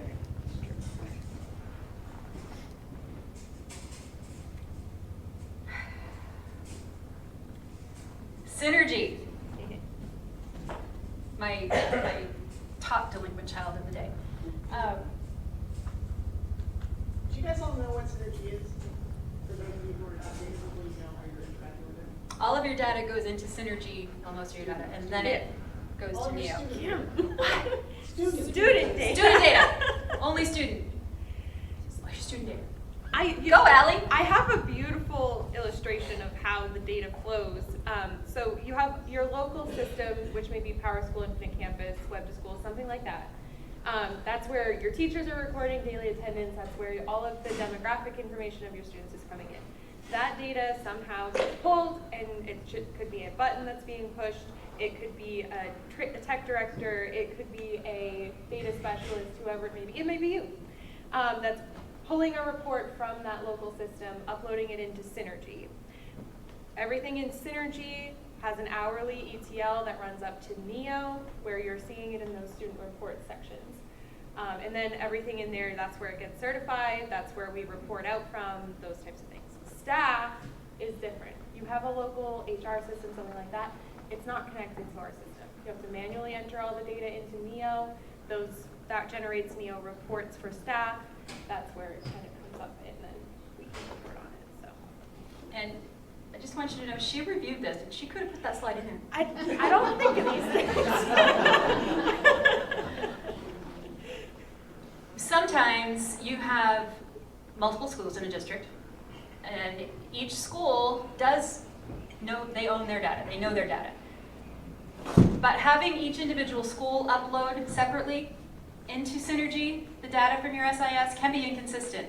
We recommend that you have one central person, your data specialist, your student data specialist, do the uploads for the entire district so that they can review and look for inconsistencies from the schools. Take full advantage of Allie. We love to send her places. She loves to travel. I do. Help desk is gonna feel neglected there. I'm not done. 6896, the guys. We have a new lady joining us. So She also reviewed, and she knows that that's coming up. Okay, oh, sorry. No, Allie is only one of our resources. She's a really good resource, and she speaks the language, but the help desk is also really good. And call, email. Right now it's October, but they are tackling approximately 80 tickets a day.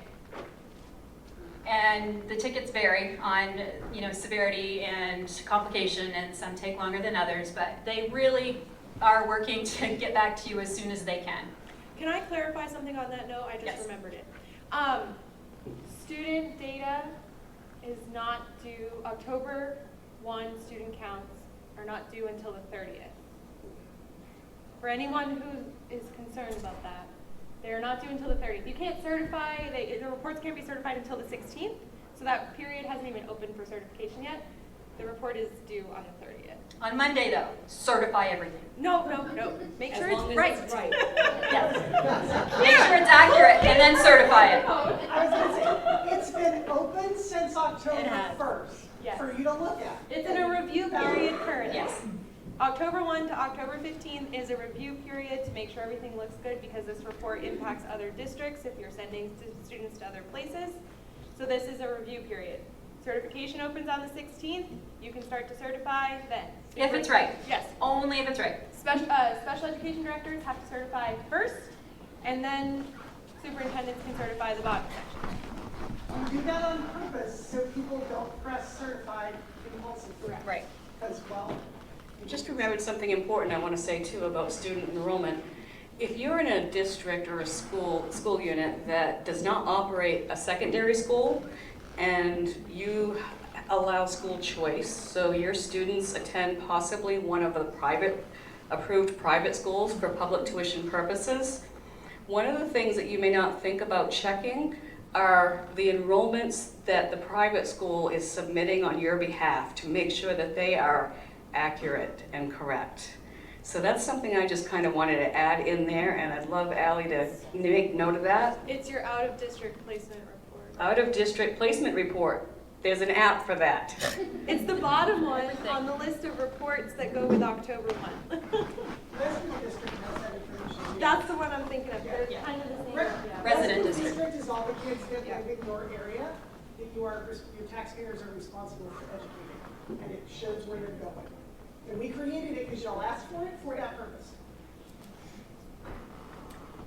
So aside from Ally, we do have other resources. We have the help desk. We have this page. This is Ally's page. It's on our website, and there's links to all kinds of fun stuff.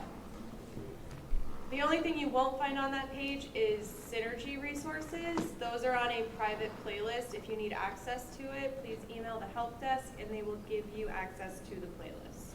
Yeah, the Synergy police came and sassed us for putting stuff of theirs on the web. The data dictionary is an output class? What? The data dictionary? No. No. This is just videos that have images within okay. Synergy. Yeah. So any training videos on Synergy. If you like watching us on YouTube. Yeah. Yep. You need your own channel. So please reach out to us. We would be so much happier to help you get your data correct before you send it to us than to fix it afterwards. Yep. It's a much bigger process to fix it after you say it's okay. Or whoever in your districts you want to send to talk to us. Right. We will talk to anybody, and if we can't understand them, we'll send them to Ally, because she can talk to everybody and anybody.